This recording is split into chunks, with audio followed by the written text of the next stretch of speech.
Chapter 8:26. The inheritance of the ancient magic civilization has never been lost. Boris's eyes glowed as he sized up Andre. He seemed to have realized something. With his level of intelligence, he naturally wouldn't believe that such words could be said so casually. There must be a huge secret hidden within. Especially since Andre's level had risen so quickly, and he could occasionally bring out many long-lost magic and potion formulas and even methods to extend one's lifespan. Anyone would be suspicious, let alone a great mage who often participated in politics and schemed against the nobles. However, Boris had long trained his patience to a level that ordinary people could not hope to achieve. Therefore, he had never made any probing moves.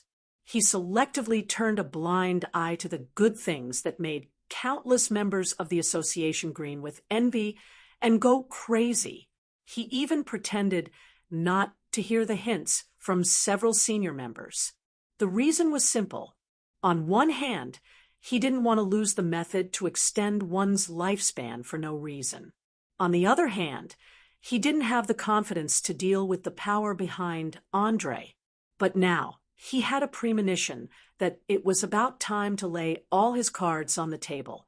He became abnormally serious, and every muscle in his body tensed up subconsciously as if he was preparing for a battle. Andre's reaction was the opposite. He still had a faint smile on his face as he said, "That's right. The inheritance of the ancient magic civilization has never been lost, although I can't prove this to you for the time being. Relax, Master, I'm not your enemy. Not in the past, not now, and not in the future. There's no conflict of interest between us, nor is there any entanglement of interests. We've just made a deal, and each of us got what we needed. Of course, the mastermind behind the scenes isn't your enemy either. As long as you give up the power in your hands and leave Linton City, I guarantee that he won't take the initiative to find trouble with you. To a certain extent, the area around Linton City and even the entire Southern Sea is now our battlefield. No matter who gets involved, don't think of remaining neutral. Do you understand what I mean?" "Yes, I think I understand." Boris took a deep breath and nodded thoughtfully. "You two are the heirs of the ancient magic civilization, and this competition is some kind of qualification test or trial. Whoever wins will get more resources, right?" "Yes, although there are some discrepancies in the details, the general direction is completely correct. As you can see, this is a contest that adheres to the ancient traditions of the mages. It is a clash of wits. Be it me or the mastermind behind the scenes, none of us have the right to choose or reject because there is a greater power that restricts our actions." Andre had no intention of denying it and admitted it openly. As the owner of the Arcane Eye, he had every right to call himself the inheritor of the ancient magic civilization. As for Loretta Botons, he was the old Lich's official apprentice. What he learned was the crystallization of the ancient magic civilization's knowledge. Naturally, he had the same right. Andre still couldn't understand the purpose of the old Lich's arrangement.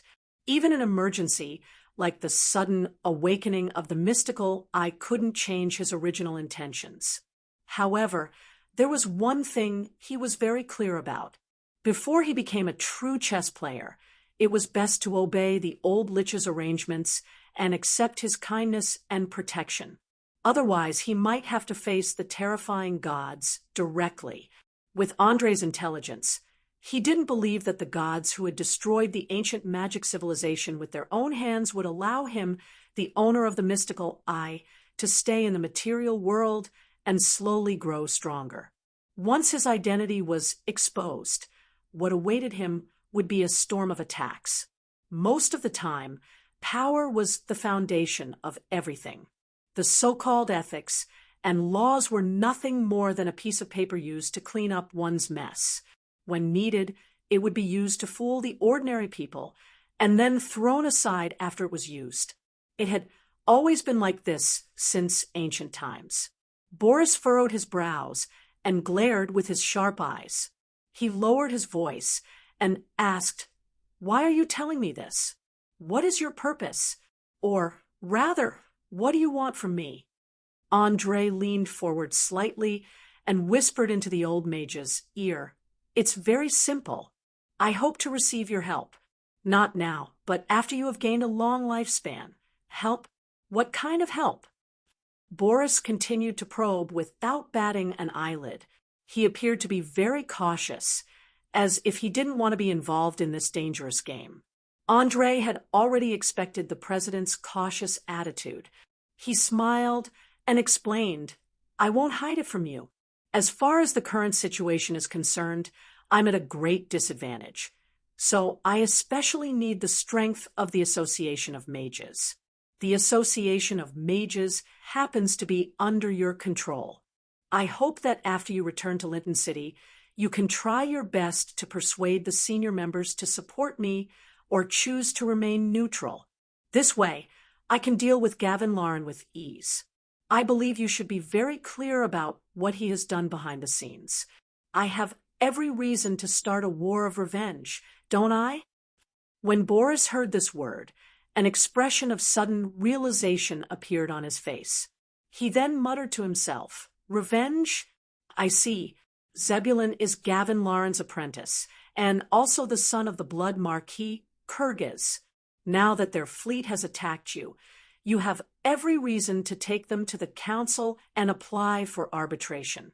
If you're not satisfied with the outcome of the arbitration, you can start a duel or even a private war. This is the perfect excuse to start a war." You're right. This is the perfect excuse to start a war. I plan to use this opportunity to completely resolve the internal conflict in the Association of Mages. I wonder if you're willing to support me? At this point, there was no need for Andre to continue hiding anything. He directly made his request. As his understanding of arcane magic deepened, he increasingly understood the importance of the Association of Mages. To put it bluntly, as long as he controlled the Wizard Tower in Linton City and dozens of official mages, he would be able to monitor every movement in the city. He wouldn't have to fear the army of 100,000 monsters hidden in the border forest. President Boris's expression was very solemn. He was hesitating. He was hesitating whether he should agree to use violent means to kill Gavin Lauren.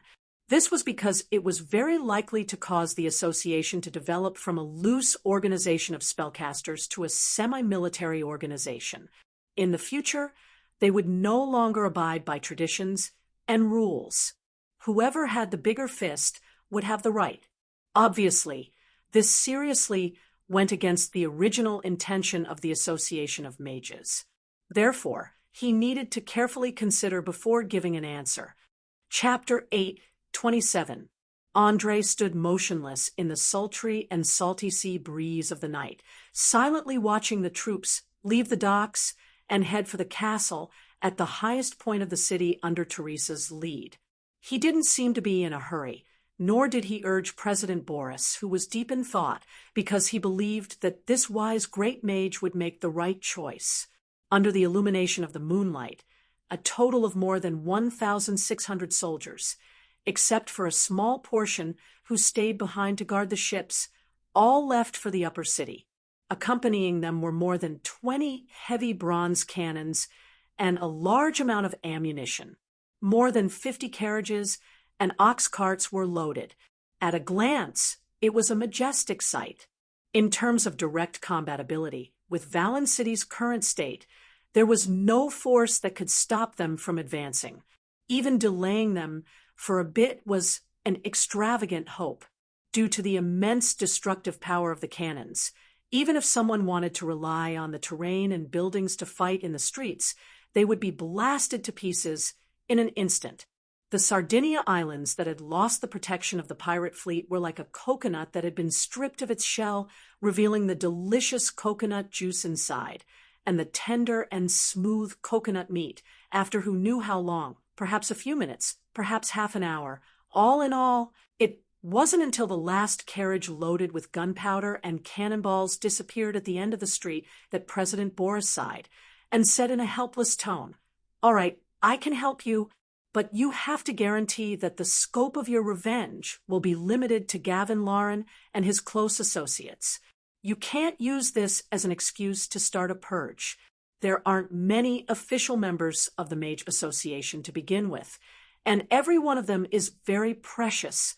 I don't want to see a bloodbath before I leave." "Of course, no problem. I can swear on it." Andre agreed without hesitation. In truth, he didn't have any prejudice against battle mages. He even hoped that there would be as many people in the Mage Association who were inclined towards fighting. That way, he could use this as a framework to build a true battle mage corps. As the name implied, a mage corps was a combat group built by official mages. They were capable of casting large-scale catastrophic spells or magic rituals. In a war between countries, a mage corps was the strongest deterrent force. Generally speaking, as long as the mage squad did not suffer any serious injuries, it did not matter even if all the ordinary soldiers died. After all, they could recruit a new batch in a few years. As for the Mage Corps, it was the opposite. Every Mage Corps would take hundreds or even thousands of years to establish. It would take a lot of time to nurture loyal mages, and then gather them together for a long period of time. If more than a third of the Mage Corps died, it was very likely that the entire Mage Corps would collapse. There was no doubt that the Linton City Mages Guild already had the beginnings of a mage group. All they needed was a strong president to unite them. Although their numbers were still a little low, with the power of the Wizard Tower and the large number of apprentices who could use magic scrolls and wands, it would be no problem for them to crush these independent city-states in the south. After all, the royal mages of the Canteru Kingdom in the north only had a little over 100 people. However, they had been able to suppress the orcs during their large-scale invasions. Every time they cast spells together, they would cause tens of thousands of casualties. They were far more terrifying than the knights' collective charge. Andre wanted to monopolize the sea transportation in the south, so he needed a strong deterrent force. The Mage Corps happened to be one of the most ideal choices. Furthermore, the Mage Corps could not only be used in war, but could also produce large amounts of magic potions, scrolls, and items. They could also conduct all sorts of research and experiments, slowly expanding the number of apprentices and official mages. It was like killing multiple birds with one stone. Of course, it was not easy to achieve this. The first thing he had to deal with was this great mage who specialized in the transmutation element. Boris was acutely aware of Andre's intentions. He subconsciously frowned and asked, "Tell me, if you take over the Mage Association, what changes do you plan to make? Don't say that I didn't warn you. The few old fellows with the highest level of mages are 100% academics. They will not allow you to change the rules without permission." "Hee, Master, you worry too much. I have never liked to force others. I prefer to pursue freedom of choice. If I become the chairman of the Mage Association, the first thing I will do is to split up all the official members. Those who like to stay in the tower for research will focus on their research, and those who like to fight will fight full-time. After all, a person's energy is limited. Usually, it is difficult to take care of too many things at the same time. Instead of knowing a little about everything, it is better to reach the pinnacle of one aspect. At that time, the academics will be in charge of the research, and the combat mages will be in charge of the protection. No one will complain or be dissatisfied. I believe that under this model, the Mage Association will develop rapidly, especially since I recently found a mage from the Kingdom of Gorals. He has a lot of unique views on training apprentices. How is it? Are you satisfied with my answer?" Without holding anything back, Andre directly revealed his plans for the Mage Association in Linton City. From his point of view, These conditions were generous enough. If there were still people who were not satisfied, then they could not blame him for using extreme measures. Freedom of choice? Sounds good. There shouldn't be too many objections. Boris stroked the short beard on his chin and nodded lightly. Seeing that the chairman had accepted his plan, Andrei immediately laughed and said, "Master, let's leave this topic for today. After all, there is still a long time before it is implemented. We have enough time to slowly perfect it. Come, I invite you to take a look at the wizard tower below us. There are many things you are interested in there." Ha ha ha ha. You are right. There is no need to rush this matter. Lead the way. I can't wait to see the living vampire and the magic information stolen from the association years ago. After saying that, Boris relaxed the tense muscles all over his body and stretched out his hands that were hidden under his loose robe. To him, as long as Andrei did not shake the foundation of the Mage Association in Linton City, everything else was negotiable. After all, he had poured his heart and blood into this spellcasters organization for decades. He already had very deep feelings for it, and did not want it to fall apart after he left. Andrei also understood this point, so he very cleverly came up with a compromise that both parties could accept. With this, the biggest obstacle between the two of them would completely disappear. There were only some unimportant details that could be put aside for the time being, and slowly discussed when they returned. Chapter 8:28. Just as Andrei was taking President Boris on a tour of the underground wizard tower, Count George Mantell, the leader of the conservative faction of nobles, was leading a group of fully armed soldiers through the main road of Valen City. He was obviously very interested in this city of pirates, constantly looking to the sides along the way. The lower city district, which was built with abandoned ships, gave off an incomparably strange and wondrous feeling. Even the knowledgeable nobles couldn't help but secretly sigh at the creativity of the pirates. However, this peaceful scene didn't last long, and was quickly broken by the occasional arrow shot from the shadows. No one knew if it was the actions of individuals, or if it was some reckless gang members who wanted to test the strength of these outsiders, but they hid in the dark alleys and launched sneak attacks. In a short 200 meters, more than 20 unlucky fellows fell to the ground with a plop and let out heart-wrenching screams. Damn it! These despicable scum. Pigs. They have no sense of honor at all. A young knight who'd blocked 3 arrows in a row finally couldn't take it anymore and started cursing through gritted teeth. He'd obviously never felt so sullen before. He couldn't confirm the enemy's location, nor could he conduct a large-scale search. A slightly older middle-aged knight next to him sighed helplessly and comforted him. "All right, bear with it for a bit longer. We'll turn around and take care of these annoying rats after we occupy the highest castle. Don't forget, they're not knights, nor are they nobles.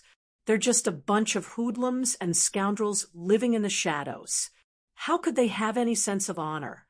You're still young and haven't participated in a pirate encirclement campaign. You'll know when you do. These fellows will stop at nothing in order to obtain victory. I swear on my honor, I'll make these bastards pay the price." The young knight gripped the hilt of his sword tightly and glared fiercely at the pitch-black alleyway. In the end, he resisted the urge to grab the ambushers and chop them into 8 pieces. After all, while sneak attacks were effective against ordinary soldiers, they posed little threat to knights. Unless they used truly powerful bows and crossbows, the knights could even catch the arrows flying at them. The sneak attack continued for an entire journey. Although the damage caused was limited, it dealt a significant blow to morale. It also made the arrogant nobles feel the strong xenophobic and rebellious spirit of this city. In particular, old George, who'd almost been shot in the left eye, was so scared that he broke out in a cold sweat and completely abandoned his original plan of pillaging. He didn't even dare to imagine what kind of terrifying dangers lay in those narrow alleyways. Although 1,000 soldiers wasn't a small number, it was nothing compared to a city of tens of thousands of people. Moreover, this city was so chaotic, so the nobles decisively chose to ignore the sporadic disturbances. Not long after, they passed through the opening in the energy wall and officially stepped into the corpse-strewn upper city district. After a few hours of fierce fighting, the Ratmen and the underground guild had left a large number of corpses in the streets and alleyways. Coupled with the stuffy and hot weather, many of the corpses had already begun to rot. The air was filled with the pungent smell of blood and the stench of corpses. Old George had never seen such a tragic scene. He hurriedly took out a handkerchief that he carried with him and covered his mouth and nose. He resisted the urge to vomit and said to the knight beside him, "It seems that I've underestimated these gang members. They may be a motley crew, but they are definitely the most dangerous motley crew. Their ferocity is far beyond our imagination. Pass down my order. Get everyone into a state of combat readiness." Understood. The knight patted his chest with a solemn expression and turned to pass down the order to the other knights and nobles in charge of commanding. It should be noted that this was a noble alliance army. According to the most basic characteristic of the feudal system, even the king could not directly mobilize a noble's private army, not to mention that old George was just a camp leader. He had to convey his intentions to every noble first. Then, the noble would pass down the order to the knights and soldiers under him. It may sound cumbersome and troublesome, but this was the cornerstone of the feudal system. No one dared to violate it easily.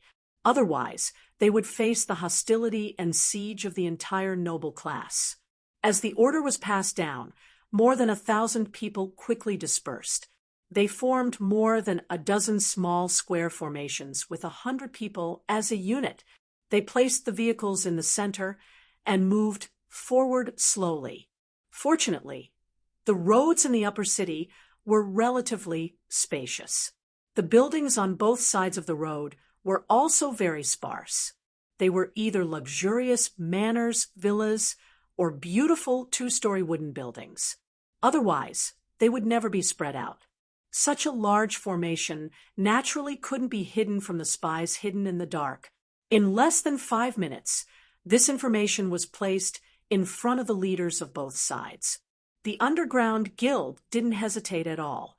They immediately recalled all their members and curled up in the stronghold. They carefully observed the movements of this unfamiliar army. As for the Ratmen, who were completely dominated by hatred and bloodthirst, they didn't care about anything at all. They directly attacked the noble allied army. In their opinion, as long as it wasn't their own people, it must be an enemy. If it was an enemy, it must be destroyed. It had to be said that Greater Rat Pierre made a very stupid choice. He directly pushed the remaining Ratmen into the abyss of destruction. Oh my God! Are these guys crazy? Old George watched helplessly as groups of Ratmen emerged from all directions and charged straight at the infantry formation. He fell into a daze, as if he could not believe what he was seeing. It wasn't just him. The rest of the nobles, knights, and even soldiers were all shocked by the craziness of the Ratmen. After all, even the knights didn't dare to rashly attack the well-disciplined infantry. However, these Ratmen in ragged clothes and short weapons overcame the fear of death. Even in the face of the dense arrows, they still didn't retreat a single step. Spears. Prepare the spear formation. A knight in charge of commanding shouted loudly at the soldiers beside him with a slightly trembling voice. He woke them up from their shock and quickly formed a dense forest of spears. Swordsmen. Heavy armored swordsmen. Protect the flanks. No matter what, we can't let these beasts break the formation. Archers, fire at will. Pay attention to protect the convoy. After a short silence, the well-trained command system finally began to operate. In just a few minutes, the noble Allied army had established a defense system. Countless ratmen were nailed to death by the arrows on the way forward. Some who rushed closer were skewered into meat skewers by the 5-meter-long spears. Those who were lucky enough to pass through the forest of spears were split into two by the heavy-armored swordsmen. Blood and corpses quickly piled up everywhere. It was like purgatory. Chapter 8:29. Under normal circumstances, an ordinary army in the era of cold weapons would be completely crippled once the casualty rate exceeded 30%. Even the elites would not be able to withstand 50% of the casualty rate without collapsing. Of course, this was under the assumption that there was no supernatural interference or that their emotions were not in an agitated state. However, the ratmen who had fallen into madness completely defied common sense. They ignored the deaths of their companions and ignored the screams and wails in their ears. They advanced dauntlessly, wave after wave, without any hesitation. Their eyes had completely lost their humanity, leaving only the purest of wildness and bestiality. From a certain perspective, they could no longer be considered humans, but beastly monsters. They had no trace of rationality, and it was hard to say if they even had the ability to think. With such a continuous, frenzied charge, even the sturdiest formation would inevitably show signs of wavering. Moreover, the ratman's fur itself was a natural armor. Arrows without enough strength would find it difficult to pierce their skin and injure their internal organs. Their claws and teeth were also terrifying weapons. In just a few minutes, the entire defensive line was on the verge of collapse. Many soldiers were pressed to the ground by the enemies who had pounced on them, their throats bitten out. Andre, who was far away in the central control room of the Wizard Tower, saw this scene and chuckled softly to the chairman beside him. "I think my dear Count Mantell has now realized how wrong he was, hasn't he?" "Humph! A bunch of idiots who think they're infallible. They don't understand the terror of war creatures at all. They actually dared to approach the gathering place of the ratmen without even bringing belladonna. I really don't know if they're extremely daring or if they're just ignorant and fearless." Boris's tone was full of contempt and sarcasm, not hiding his disgust for the nobles of Linton City. As for the belladonna he mentioned, it was actually a perennial herb that contained fatal poison. About 4 or 5 of its fruits were enough to kill an adult. However, it was this dangerous plant that was the only antidote for the disease. As long as a small amount of belladonna was consumed within 24 hours of infection, the virus in the body would be killed and the mutation prevented. Unfortunately, this was a very unpopular knowledge, and very few people knew about it. Andre had already expected the president's attitude. He shrugged nonchalantly. "Master, you can't use the standard of a mage to judge those ordinary people. Moreover, it doesn't matter if my allies are stupid or not. What's important is that I can use this opportunity to show my power and let them know who is the leader. That's enough." Having said that, he turned around and instructed the bald mage who was waiting by the side. "Angus, give our allies some magical aid. They must be in dire need of it now. I personally liked fire, so I used fire to calm these crazy mice down. Also, make sure to control the area. Don't let the fire get close to the truck. It's loaded with flammable and explosive items." "As you wish, esteemed Tower Master." Angus placed one hand on his chest and bowed, slightly. He immediately raised his hand to signal the other mages to get ready. After a few seconds, they began to loudly chant spells and mobilize the energy of the mage tower. In the blink of an eye, a huge and complicated spell structure was vaguely formed. Boris observed silently for a while and nodded thoughtfully. He commented, "His control is average, but He has rich experience in hosting magic ceremonies. It's rare that he can take care of the level of every participant. It seems that you found an excellent assistant. Andre was quite proud of the fact that he had subdued the bald sorcerer. He added with a smile, Angus is indeed an excellent sorcerer who specializes in spells. Also, he comes from the Magic Kingdom, Gorals. He is particularly good at managing and training apprentices. I've already entrusted the daily affairs of the entire Sorcerer Tower to him. Oh, you trust him that much? Boris raised his eyebrows in surprise. He could not believe that Andre would so easily accept a stranger whom he had only known for a few days as his trusted subordinate. No, Master, I don't trust him at all. I even sent someone to spy on him, secretly. Andre glanced at Angus, who had entered a focused state of spellcasting, and spoke his mind in a low voice.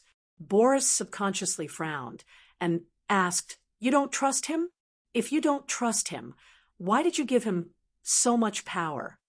Andre stretched out 2 fingers and explained, I did this based on 2 points. First, he swore an oath of loyalty in the name of the Arcane Mage. Second, he has outstanding talent. The fundamental principle I follow when it comes to using people is to look at talent first, and then consider loyalty. Generally speaking, as long as the situation is still under control, I won't interfere easily. Before he could finish his last few words, the magic ceremony hosted by Angus finally came to an end. The surging fire elemental energy gathered in large amounts in the air. It was so thick that one could even feel the heat waves that were rushing towards them. Without any hesitation, he directly channeled this energy to the top of the Mage Tower, and then launched it into the sky. In an instant, dozens of huge orange-red fireballs suddenly appeared in the dark sky. They were like meteors falling at an extremely fast speed. Not long after, they exploded on top of the rat men's heads. Boom, boom, boom, boom, boom, boom. Accompanied by a violent, loud noise, the deadly flames engulfed an area of dozens of meters. All the rat men that were caught in it were either completely charred corpses or blown into a pile of black flesh. It was a horrifying sight. The fur that had protected them just now had now become a curse that killed them, no matter how hard they tried to put out the fire or rolled on the ground for their lives. It was all to no avail. In a situation where there was sufficient oxygen, the thick fur became a kind of combustion accelerant. When the smoke of the explosion dissipated, there were only a few rat men left. Even the survivors were injured. The smell of burnt flesh and the smell of meat that assailed their nostrils was simply nauseating. Old George looked at everything in front of him and did not make a sound for a full 5 minutes. A knight beside him was really impatient and hurriedly whispered to remind him, Sir, the threat of the rat men has basically disappeared. Do you think we should continue moving forward? Is this the power of magic? It's really terrifying. Old George took a deep breath and muttered to himself in a voice that only he could hear. Then he immediately replied, Of course, the original plan remains unchanged. Everyone immediately set off for the highest point of the fortress. Tell everyone to be careful. What awaits us next is no longer a motley crew, but equally well-trained and unusually fierce pirates. Although he knew that after a fierce battle, the soldiers were already a little tired, but the fortress at the commanding height had to be captured as soon as possible. Otherwise, once the other party reacted, it would be troublesome. Chapter 830. A battle full of fortuitous encounters came and went quickly. With the timely support of the Wizard Tower, the crazed rat men were eliminated before they could even display their advantages. Apart from a few lucky ones who managed to escape, the rest were all buried here. The injured were cruelly dealt the finishing blow. In a short dozen minutes of fighting, hundreds of mutilated corpses were created. Large amounts of blood splattered everywhere, dyeing the surrounding buildings and streets black and red. It was slippery and sticky when stepped on, making people feel nauseous. This was war. Cruel war. The most violent, most direct, and most effective way for humans to resolve conflicts. There was neither so-called justice nor evil, nor was there a blood-boiling scene like in the stories of bards. There was only efficient slaughter, completely obliterating the conflicting parties from body to spirit. This way, the victorious party would be able to control everything. After the cruel slaughter, the hidden threat of the rat men in Valen City was completely eradicated. Although there were still many young ones left, they were already under Andre's control and posed no threat at all. Similarly, the Allied noble army on the other side of the battle had also suffered significant losses. Over 100 elite soldiers had been brutally dismembered, and over 50 had been affected by the explosion of the fireballs, dying on the spot. Around 200 had been injured. In particular, those who had been scratched and bitten by the rat men had no idea that the terrifying bestial virus had already circulated throughout their bodies through their blood. If they didn't receive timely treatment, they would become one of the rat men permanently after 24 hours. Unfortunately, old George wasn't in the mood to care about the injured. He was more concerned about whether the battle had alarmed the pirates in the castle. One had to know that there was only a narrow path that could fit 4 people side by side from the upper city to the highest castle. Once it was sealed, it didn't matter how many people there were. The only thing he could hope for was for Teresa and her assassins to quietly take care of the sentry towers along the way before the enemy discovered them. Although old George had many common flaws of the noble class, such as looking down on sneaky thieves, he couldn't care less now. Without any hesitation, he walked in front of Teresa and requested in an unusually serious tone, "Madam, I think it's time for you to play your role. Before the army approaches the intersection, please be sure to clean up all the pirates on guard along the way. If any accident occurs, it may directly lead to the failure of the attack, so you and your men had better be careful." "No problem. It's just a small problem. I'll solve it soon." Teresa smiled and agreed without hesitation. She had always been shrewd, so she had already noticed old George's attitude, but she didn't flare up immediately. This was because she knew how important this operation was. She also knew that if the plan to capture the castle was aborted because of her, then the punishment that could come at any time would definitely be 10 times more terrifying than death. "Since that's the case, I'll leave it to you." Old George bowed slightly in a very gentlemanly manner, meticulously displaying the courtesy unique to aristocrats, which could also be said to be hypocritical. She sneered inwardly. She covered her face with a veil and gestured to her subordinate elite assassins. Then she quickly disappeared into the darkness using the light and blind spots. Relying on the information collected over the decades, she easily found a place to climb on both sides of the cliff, and then used her self-made tools to quietly approach a patrol team of 6 people. There was no need for communication at all. Each assassin automatically chose their target, covered the victim's mouth, almost at the same time, and stabbed a fatal dagger into the back of the other party's head. The pitiful pirates didn't even see who killed them, and they didn't even make the slightest sound. After dealing with the patrol team, Teresa immediately raised her arms and pointed at the 5 sentry towers on the path that they had to pass through. Her eyes revealed a cold and cruel light. At the same time, she stretched out her thumb and gently drew a line across her neck. The elite assassins instantly understood and nodded vigorously. They formed groups of 3 and ran to different sentry towers. After only 10 minutes or so, the torches used for illumination on the 5 sentry towers were all extinguished, which meant that the pirates left behind were all dead. The road to the castle had been opened, and the next stage was a frontal assault. The more than 500 pirates left behind in the castle had no idea that their lives were counting down. The sturdy walls and gates that they were proud of could not withstand the tremendous power of the 24-pounder cannon. What? You said all the sentry towers have been dealt with? So fast. When old George received the news, he was completely dumbfounded. Even his voice was unconsciously trembling. There was no doubt that he had a great fear of the woman in front of him who did not look strong, especially her sneaking and assassination ability. Anyone with a sense of crisis would subconsciously have a strong defensive mentality. Teresa was obviously very satisfied with old George's expression at the moment.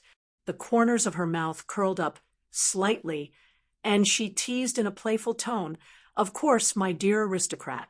Assassination, infiltration, and destruction are our specialties. Whether it's a heavily guarded castle or a heavily guarded manor, they can't stop a real assassin. As long as the master gives the order, even the king will find it difficult to see the sun rise the next day. Now that my mission is complete, it's your turn. Don't let the master down." As the last word fell, she pretended to blink her eyes playfully and immediately led her men into stealth mode again, leaving old George hanging in place. Obviously, this was a naked humiliation and demonstration. If it were some relatively conservative kingdom in the north, it might even lead to a duel and war.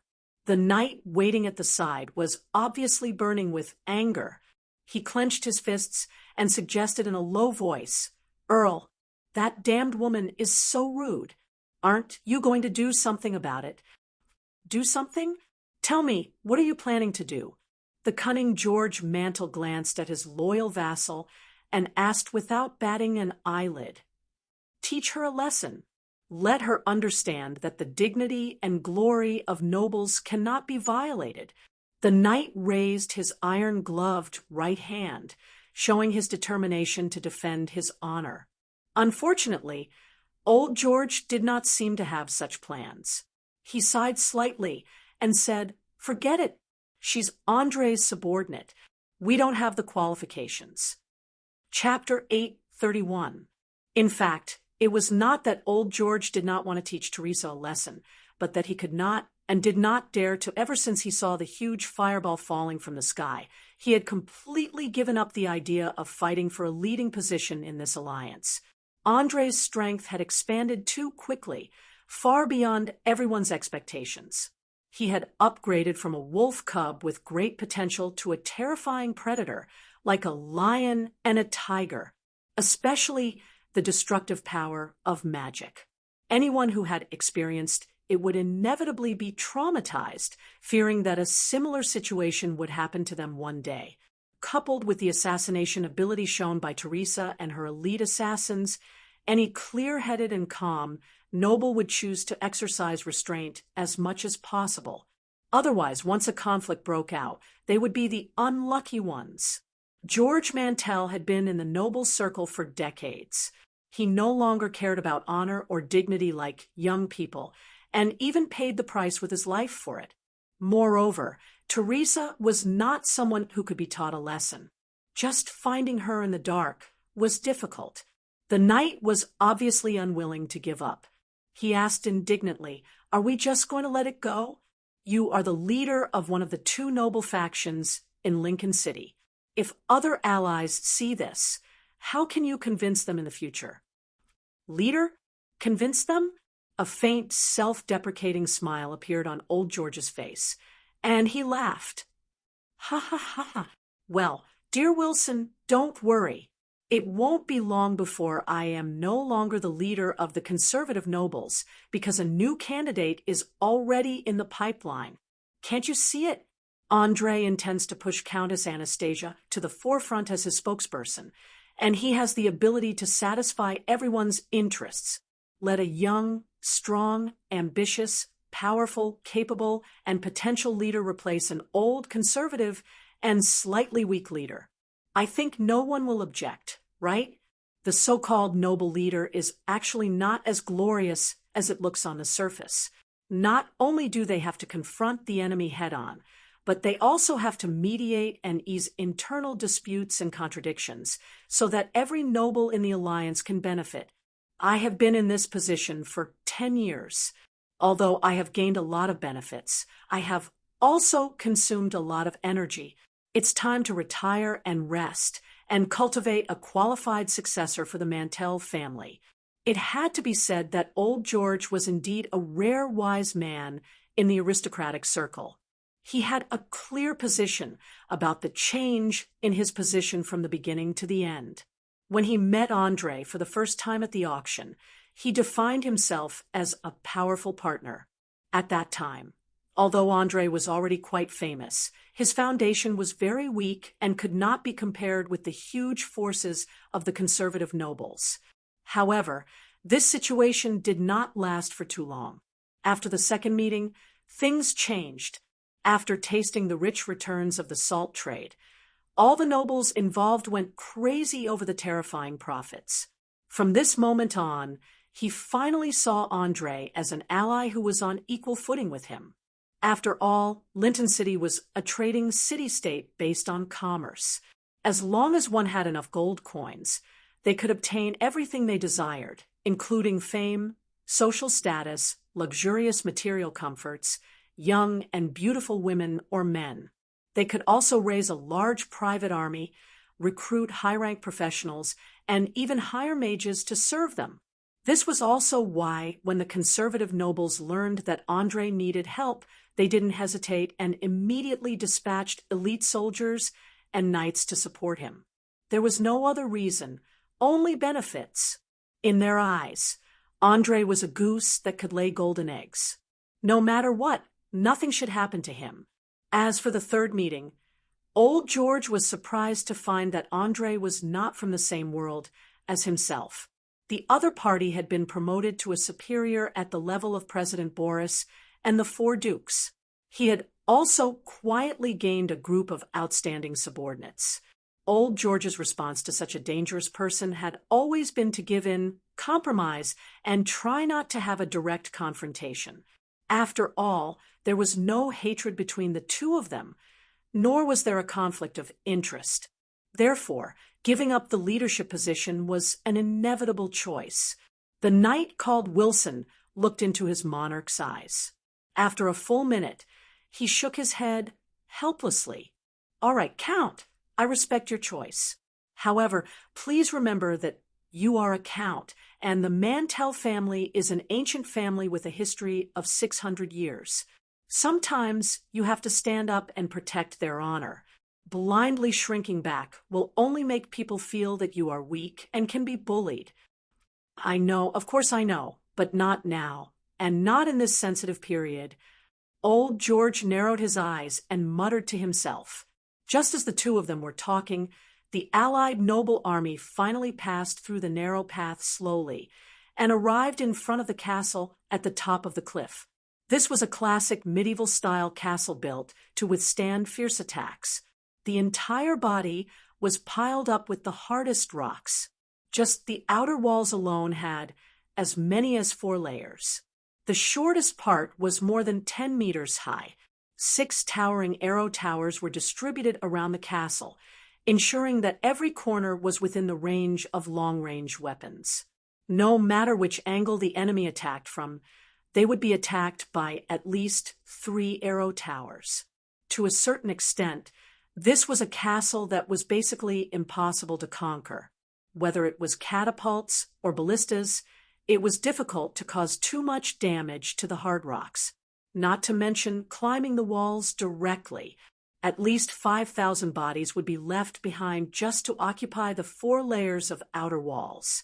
Staring at the majestic castle in front of him, Knight Wilson immediately sucked in a breath of cold air.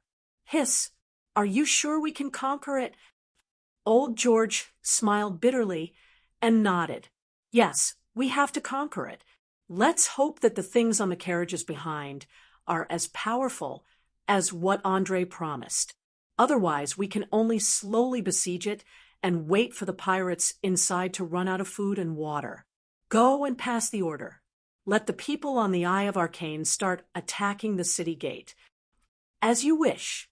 Wilson gently thumped his chest and turned to walk towards the convoy. He had to find Bartholomew in the crowd first. Other than this experienced old captain, no one else could understand how to use the cannons, let alone unleash the full power of the cannons. In fact, as a knight who was influenced by traditional education, he was more willing to use the giant catapults to bombard the arrow towers and the city wall, and then use the cover of the arrows to attack the city wall. This was because this was the mode of war that he was familiar with, instead of putting all his trust in those metal lumps made of bronze. Chapter 832. An army of more than 100 men could not be as silent as bandits. Even if they were disciplined and did not make a sound from beginning to end, they were deep in the darkness and did not light any torches. However, with the help of the bright moonlight, a pirate standing guard on the Archer Tower discovered the invaders gathered in front of the fortress and immediately rang the alarm bell without hesitation. Clang, clang, clang, clang, warning, warning. A large number of invaders have appeared in front of the fortress. Warning, warning. Accompanied by a short and harsh sound of metal clashing, his voice quickly spread to every corner of the fortress. Even the dark basement was no exception. In just a few seconds, the pirates who had been stationed here for a long time woke up from their sleep, making a lot of noise and cursing while gnashing their teeth.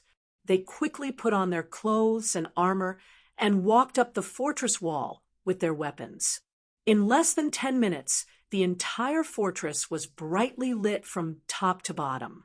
Even from a distance, one could see the crowd above. Sharp weapons reflected a few cold glints from time to time. There was no need to ask to know that the pirates had been completely awakened and were ready for battle. Even a few cauldrons filled with oil were filled with firewood, and they began to prepare to defend in an orderly manner. It had to be said that even though this fortress had not experienced a real war since it was built, it still maintained a considerable degree of vigilance, especially the ballistas set up at high places. Just looking at them made the attackers tremble in fear. Just as Bartholomew was busy setting up the ballistas, a young noble of 24 or 25 years old found Old George. He did not beat around the bush and directly said, "Your Excellency, don't you think that before the war officially starts, we should show our noble demeanor and send the other party a letter of challenge and give them a chance to put down their weapons and surrender?" Letter of challenge? Surrender? Old George widened his eyes and stared at the other party in disbelief. He almost pointed at his nose and shouted, "Are you an idiot?"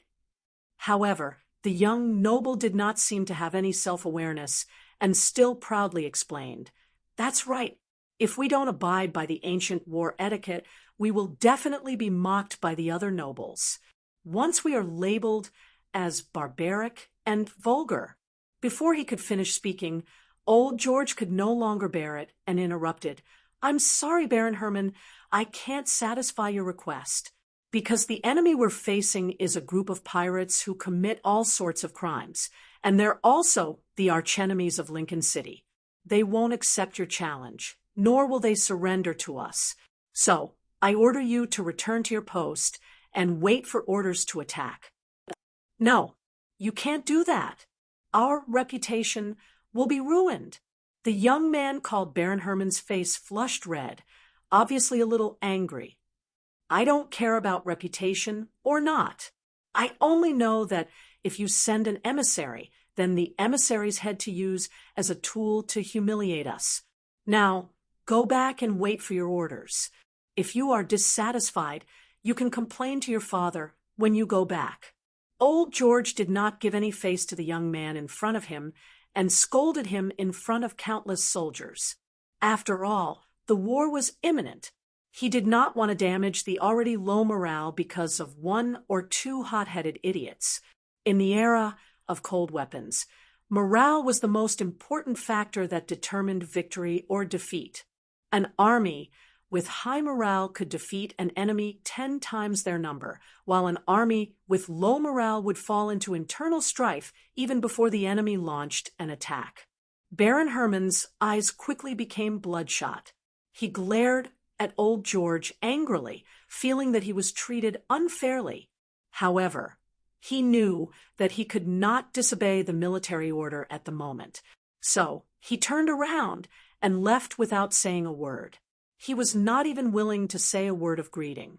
Just as he left, Knight Wilson returned safely. He asked curiously, "Count, what happened?" "Baron Herman seems to be very unhappy. Did you have an argument?" Old George shook his head in disdain. "No, I only taught that self-righteous idiot a lesson.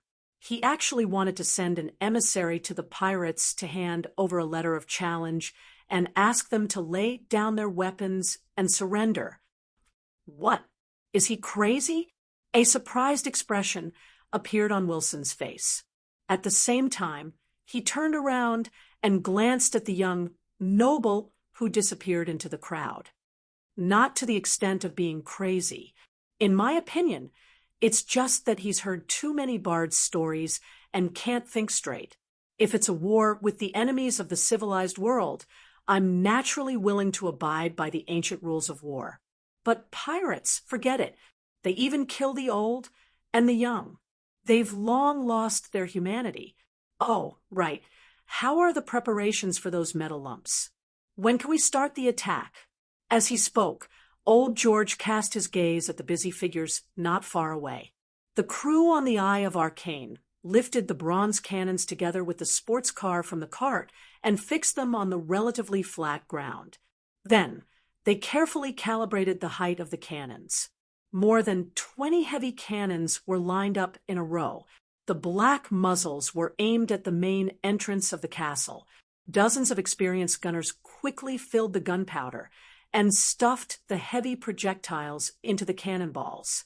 Finally, they plugged in the fuse and waited quietly for the order to fire. It had to be said that after countless naval battles, they had grasped the basic application technology of the cannons.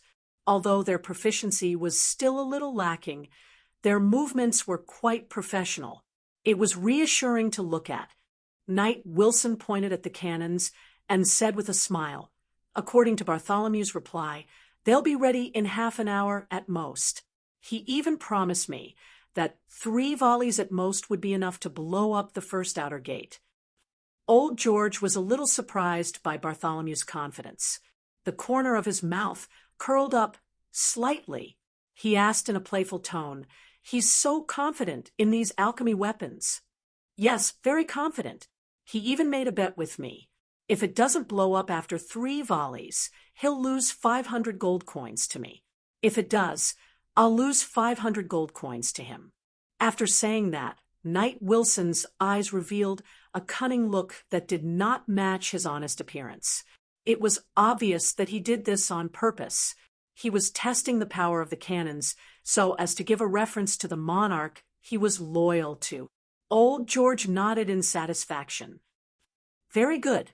Then I'll wait and see what kind of weapon my dear Andre has created that dares to ignore such strong fortifications." Chapter 833. Those who had never seen cannons firing in unison would never be able to imagine how terrifying it was. Accompanied by a deafening boom, the entire earth trembled. The kinetic energy released by the gunpowder propelled the heavy metal ball into the air. Everything that stood in its way would be destroyed, mercilessly. Even the sturdy city walls were no exception. Although before the invention of cannons, ballistas, and catapults could achieve similar effects, the power of machinery was ultimately limited. Unlike cannons, which could be continuously improved and eventually upgraded to become the god of war.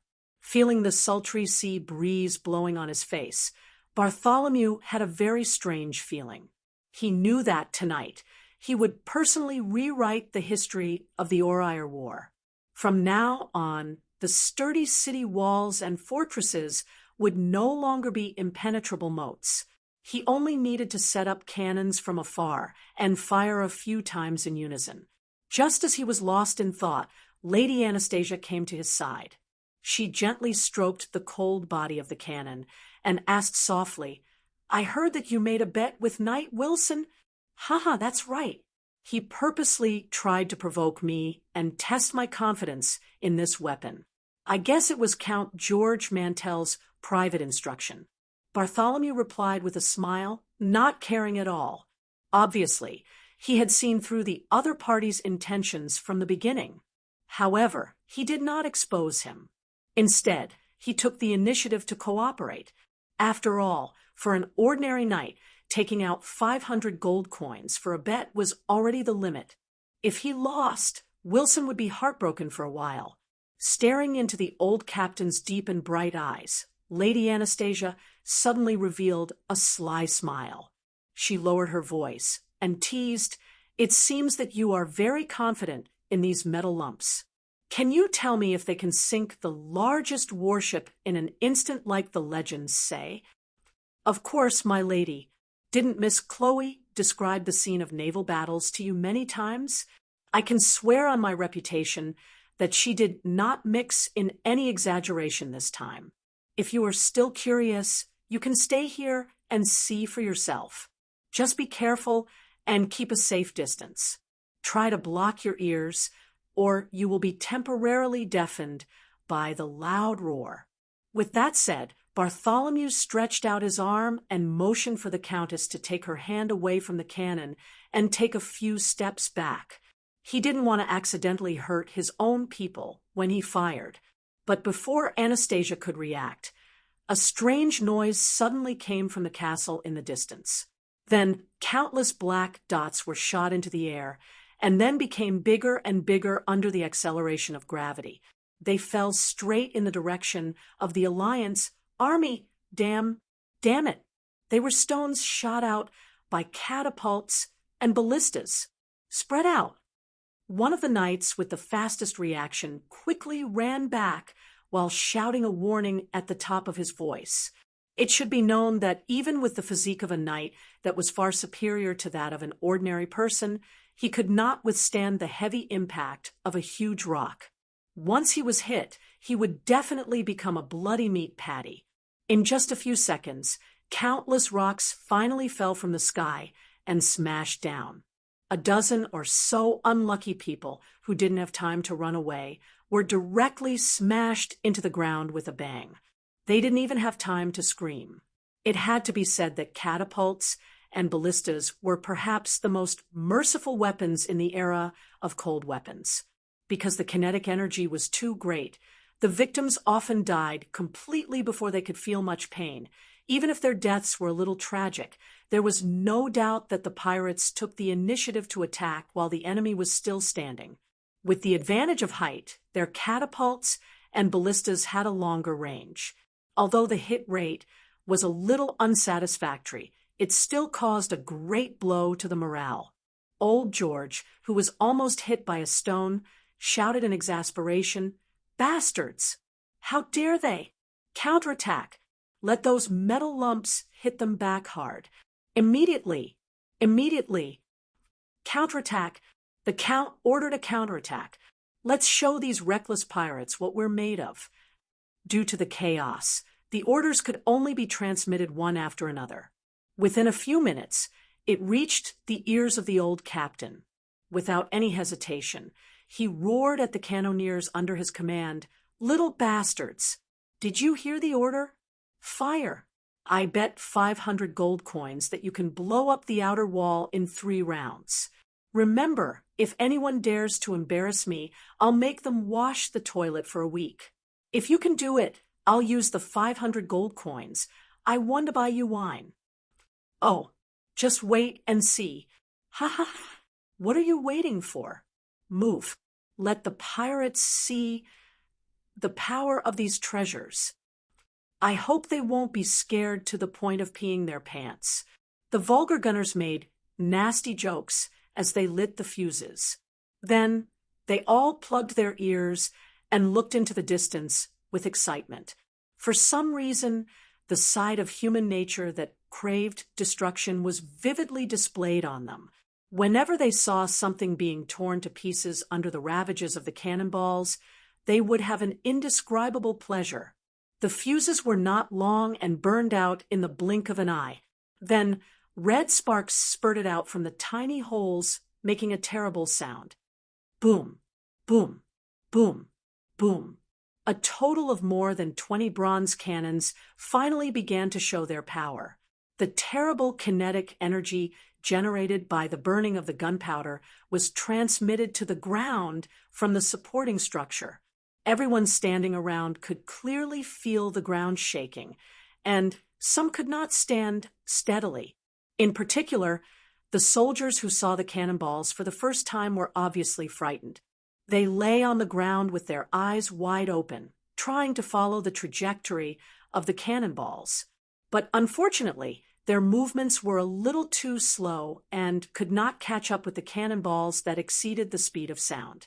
In just 2 to 3 seconds, the cannonballs flew a distance of 1 kilometer and landed near the outer wall near the city gate, causing terrible casualties. In an instant, 2 of the cannonballs landed in the same place, directly destroying the upper half of the supporting structure of a small section of the city wall and causing it to collapse with a crash. As for the pirates, needless to say, more than 30 of them were killed on the spot, and more than 50 were injured by the cannonballs that bounced up. The lightest injury was a broken leg or an arm. It was a heavy loss. A distance of 1 kilometer was not far. Everyone could clearly see the tragic situation near the gate and showed a shocked and incredulous expression. Although the loud roar made her ears ring, Countess Anasta still covered her mouth and exclaimed, "Gods above! This is the alchemy weapon made by Andre himself. It's terrible. It's simply, completely indescribable with words." Chapter 834. This was the first time cannons appeared on the battlefield in the era of cold weapons. How much of a deterrent was it to the soldiers? Just look at Earth's history, and you'll know. Whether it was the loud sound of burning or the unstoppable impact, they were all nightmares for the enemy. It was not surprising that it caused the morale of the enemy to collapse instantly. It was just like the first time weapons like catapults and ballistas were used in war. It would cause great damage to the minds of ordinary soldiers, and a large number of them would even go completely crazy. Fear came from the unknown, so anything that had never appeared before could cause widespread panic and chaos. Fortunately, the Oleal continent was a world with countless supernatural powers. Be it magic or divine arts, they were not inferior to cannons in the slightest. The nerves of humans were also relatively thick. Otherwise, the pirates in the castle would have already rushed out and surrendered. After a round of firing, Bartholomew immediately ordered his subordinates to pour cold water on the cannons to cool them down. At the same time, they used tools to clean up the gunpowder residue in the barrels and put in new gunpowder and bullets.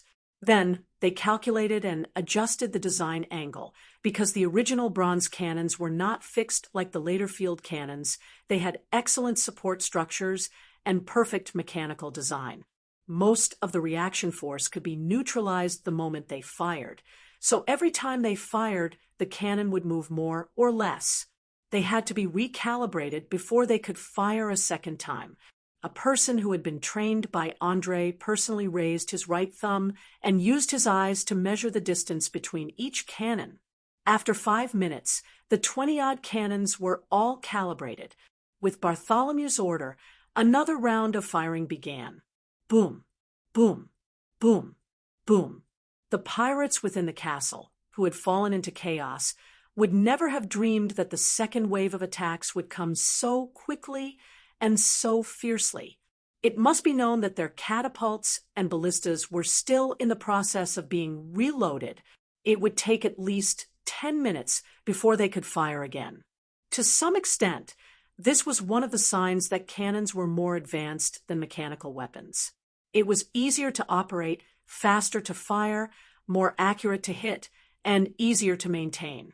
After all, when artillery was first invented, whether it was its range, destructive power, or its terrifying weight, it did not have the slightest advantage over catapults and ballistae. However, with the advancement of technology, In less than 200 years, artillery completely replaced mechanical throwing weapons and became a great killing machine that dominated the battlefield. Furthermore, the bronze cannons that Andrei had personally created, although they were ancient smoothbore guns and did not have a bore, their material, shape, and length had all reached the optimal ratio. Coupled with the perfect granular gunpowder, the range and destructive power of these cannons were miles ahead of the mechanical throwing weapons. The high-speed cannonballs caused sonic booms in the air as they whizzed down from the sky. Once again, they densely hit the outer walls and gates of the castle. After a huge explosion and dust cloud, the originally bumpy iron hardwood door collapsed with a loud bang. Even the iron gate outside was torn open by the artillery shell, a hole big enough for 3 people to pass through side by side. Dumbfounded, unbelievable. The pirates were scared silly by the scene before them. They did not dare to believe that the sturdy fortress that they were so proud of had its outer shell pried open in less than half an hour after the start of the battle. Although there were still 3 walls behind, as well as a narrow passage in the fortress, none of the pirates believed that they could still hold on. It must be known that no matter what kind of fortress it was, there was bound to be a gate. Since it was a gate, it was bound to be opened and closed frequently. With the level of technology in this world, the junction between the gate and the wall would definitely not be able to withstand a direct attack from artillery. It would be useless even if they blocked it with rocks. A deep sense of fear silently spread among the pirates. Despair had corroded their minds. Perhaps it would not be long before they showed signs of collapse. On the contrary, when the Allied forces saw the destroyed gate, they unanimously let out deafening cheers. The soldiers who were a little disheartened earlier were now completely unaffected by the falling rocks.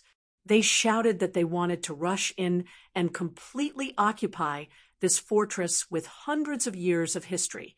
They all knew very well that this was the nest of the pirates. There must be an astonishing amount of wealth hidden inside. Even if most of it had to be handed over to the nobles, as long as they kept a little in private, they could make a fortune. In Orire, there was no army that would not loot a large amount of wealth. Even the sacred warriors, who symbolized kindness and order, would naturally take the wealth of the defeated enemy as their own. Seeing the high morale of the soldiers around him, George Mantle's eyes flashed with a bright light. He immediately shouted at the top of his voice, "Soldiers! Knights! The gate that was blocking your way has been torn apart. The wealth that the pirates have accumulated for hundreds of years is right in front of you. What are you waiting for? I order you now to capture this castle as fast as you can. No matter how much treasure you get, you can keep 1/3 of it." "What? Is this true?" a young man wearing chainmail and holding a long spear asked with his eyes wide open. He could not believe that such a good thing would happen to him one day. For a soldier, that meager salary could at most keep them fed and warm. If they wanted to get rich, they would have to rely on looting. However, a good thing like looting was not something that every soldier could encounter. Now that they had the chance to loot rich pirates, no one would be able to remain calm. Not to mention the soldiers. Even the knights had their blood pumping faster in their eyes. Their eyes emitted a frightening light. "Ha ha ha ha! Of course it's true. I swear on the honor of the Mantle family, all the wealth in the castle will be divided into 3 portions. 1 portion will go to Mage, Andrei, 1 portion will go to all the nobles present, and the last portion will go to you. But there is one thing. You must first kill all the pirates inside." Old George did not hesitate at all as he gave his promise with a big laugh. He was very clear that compared to the value of the castle itself and Valen City's unique geographical location, giving up a portion of the wealth was nothing. As long as Andrei's plan could be carried out smoothly, it would not take long for this place to become the largest trading port in the south. Just the taxes alone would make all the participating families rich. Long live! Charge! Kill all the pirates! Having received the promise, the soldiers instantly let out a deafening roar and swarmed towards the fortress. They were afraid that they would be disqualified from sharing the spoils of war if they were even the slightest bit slower. Even the arrows that flew down from the high tower could not make them take a single step back. Chapter 8:35. Seeing the crazy guys dashing past them one after another, the crew of the Eye of Arcane began to get a little restless.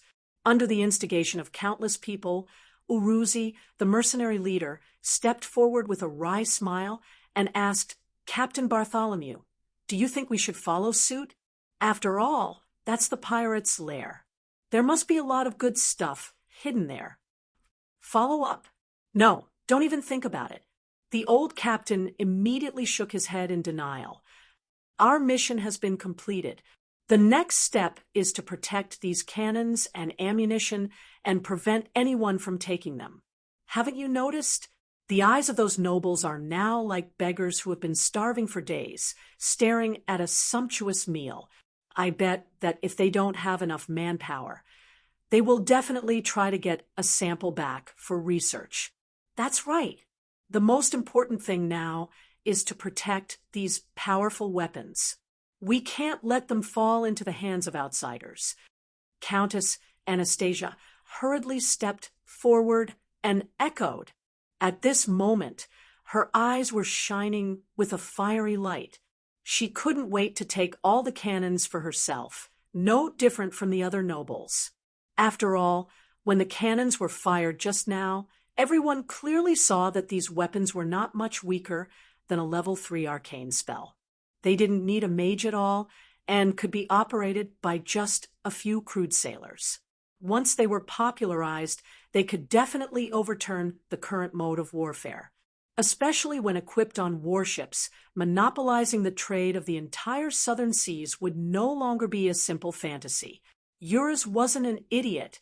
He understood the importance of these secret cannons, so he shrugged his shoulders without minding. "All right, I'll go and appease the crew. They are rich enough now anyway. As a member of the Eye of Mystical, even the lowest level of handyman was now worth a lot of money. Just the profits from robbing were enough for them to lie in bed for the rest of their lives. There was no need for them to take risks at all. As it turned out, nobles were particularly sensitive to things that were closely related to their own interests. As soon as Eurus left, old George came to him with several nobles. He skipped the meaningless greetings and small talk and went straight to the point. "Countess, Captain Bartholomew, I think we have to talk about these weapons immediately. After all, we can be considered as investors. We helped Andre raise the materials necessary to forge them, right? Investment? If I remember correctly, that's not what you said at the beginning. These materials are in exchange for cooperation. I don't think there's anything to talk about." Countess Anastasia retorted righteously. Although the other party was a close ally, she had no intention of backing down. In the face of huge benefits, even the most courteous nobles would tear off their disguise and reveal their most sinister and vicious side. The old captain stroked his thick beard and warned sternly, "I'm sorry, Count, but I don't have the right to discuss these weapons with you. If you want to get more information or make a deal, please go directly to Mr. Andre. He is the inventor and owner of these weapons. In addition, I have to remind you that it's best not to try to use any underhanded methods. Otherwise, I can't guarantee that Master won't overreact." Overreaction? Could it be that he dared to use violence? We sent reinforcements when you needed it the most. Is this how you treat your friends? If that's the case, then it's too disappointing.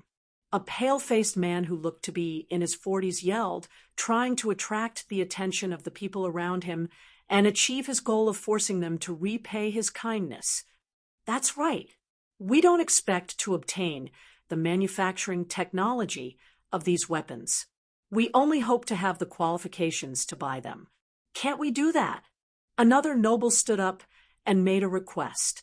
As more and more nobles joined the ranks of condemnation and coercion, Countess Anastasia and Bartholomew gradually began to feel that they were alone. The words became more and more intense, as if a fight could break out at any time. Eunice licked her seductive red lips and asked Nina, who was standing silently behind her, "Hey, pointy ears, what do you think if I rush in now and kill all these annoying flies?" The elven druid stroked her long silver hair and replied softly, "I advise you not to act rashly, and don't cause trouble for Master unless you want to taste the feeling of living a life worse than death." Hee hee. Half-demon, you'd better listen to her. Many times violence can't solve all problems, especially when you're not strong enough. The winter wolf Michelle opened her mouth and revealed a mouthful of sharp fangs. It seemed to be mocking and threatening at the same time. As an adult magical creature, she was dangerous and cunning, not at all inferior to the Demonkin warriors. In addition, Nina was by her side, so she didn't take Eunice seriously at all. After all, the relationship between druids and their animal companions was not like that between mages, warlocks, and magical pets, where one side completely dominated the other. Their status was relatively equal. If the animal was unwilling to do something, the druid couldn't force it. Otherwise, they might lose their closest comrades and companions. Humph! Looking at the winter wolf's half-smiling face, Eunice snorted coldly and didn't say anything else. She wasn't a fool. She knew that she couldn't deal with a winter wolf that could spit out cold air and a druid who had mastered nature divine arts at the same time. Thus, she could only swallow her anger and wait for an opportunity to take revenge in the future. The atmosphere between the two was a little awkward, and Chloe hurriedly smoothed things over. "All right, you don't have to be nervous over such a small matter. According to my experience, they're just arguing verbally at most, and won't fight at all. Otherwise, Count George Mantell wouldn't have let the knights lead the soldiers to occupy the castle. In fact, similar disputes often occur between nobles for benefits, but rarely do they fight over it." Just as the girl was trying to explain the complicated relationship between nobles to her two friends. All right, actually this friend should be put in quotation marks. Apart from herself. The other two didn't think so. A dazzling white light suddenly flashed in the air, and two figures walked out of it. One of them was Andre himself, and the other was, needless to say, Chairman Boris. The moment they appeared, the nobles who were still arguing immediately shut up, and a trace of fear and apprehension appeared in their eyes. Andre looked at everyone present playfully, and said with a light smile, "Dear friends and allies, you've really disappointed me. Just a few cannons, and you're already acting so unbearably. How can I trust you in the future? Rely on you?" Chapter 836. Why are you all so quiet? Weren't you all clamoring to have a good talk about the cannons? Now that I'm here, feel free to make your requests. Maybe I'm in a better mood today, and agree to them directly. Andre didn't let the nobles off just because they were silent. Instead, he began to use an aggressive tone to mock them. He knew very well that if he wanted to make full use of the power of these conservative nobles, he must first let them know where their bottom line was, what they could reach for, and what they couldn't even think about. Otherwise, they would have to pay a painful price for it. After all, no law or rule could be guaranteed with just a few words. Cold and even cruel means must be used to make everyone understand how serious the consequences of breaking the rules were. In this way, the instinct to avoid danger would always remind people not to break the rules. One must know that greed was one of the natural instincts of human beings. At the same time, it was also the ladder for the progress and development of the entire civilization. It was like a raging fire, constantly devouring everything around it, including rationality. For a very long time, The scholars on Earth believed that the majority of the time, the human race's rationality overwhelmed their instincts. However, after systematic observation and analysis, they found that the reality was the exact opposite. Usually it was not rationality that had the upper hand, but instinct. It was the desire that was rooted in the genes. Appetite, sexual desire, desire for power, desire for enjoyment, desire for survival, desire for lust, desire for knowledge, desire for fame, desire for collection, desire for destruction. It was these many desires that made humans subconsciously make the wrong choice in their daily lives. After the desire passed, they were surprised to find out why they were so stupid at that time. They were secretly annoyed. However, when the desire surged from the bottom of their hearts again, they would still make the same wrong choice again and again. Perhaps it sounded a little unbelievable, but this was the deep-rooted bad habit of human beings.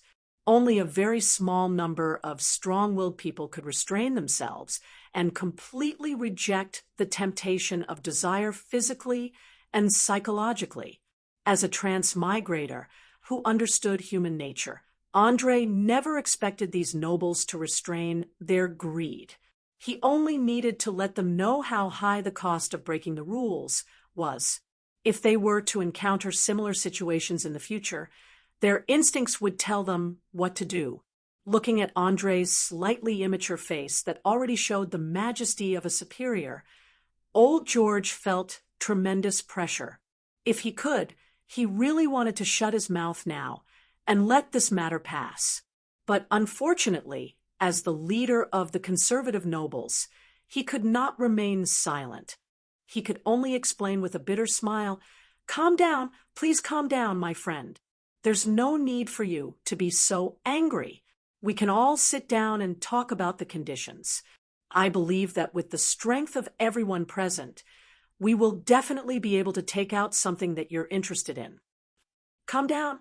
Don't worry, I'm very calm.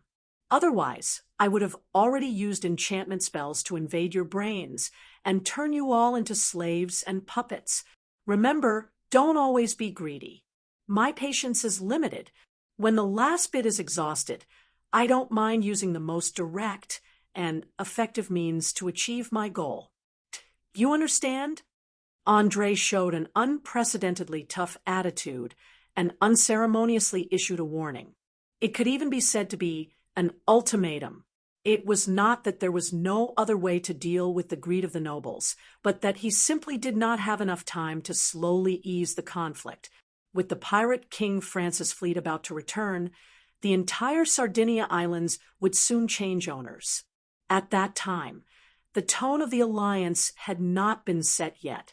Once the news leaked out, this place would become the target of public criticism, not to mention that Loretta was still watching from the side.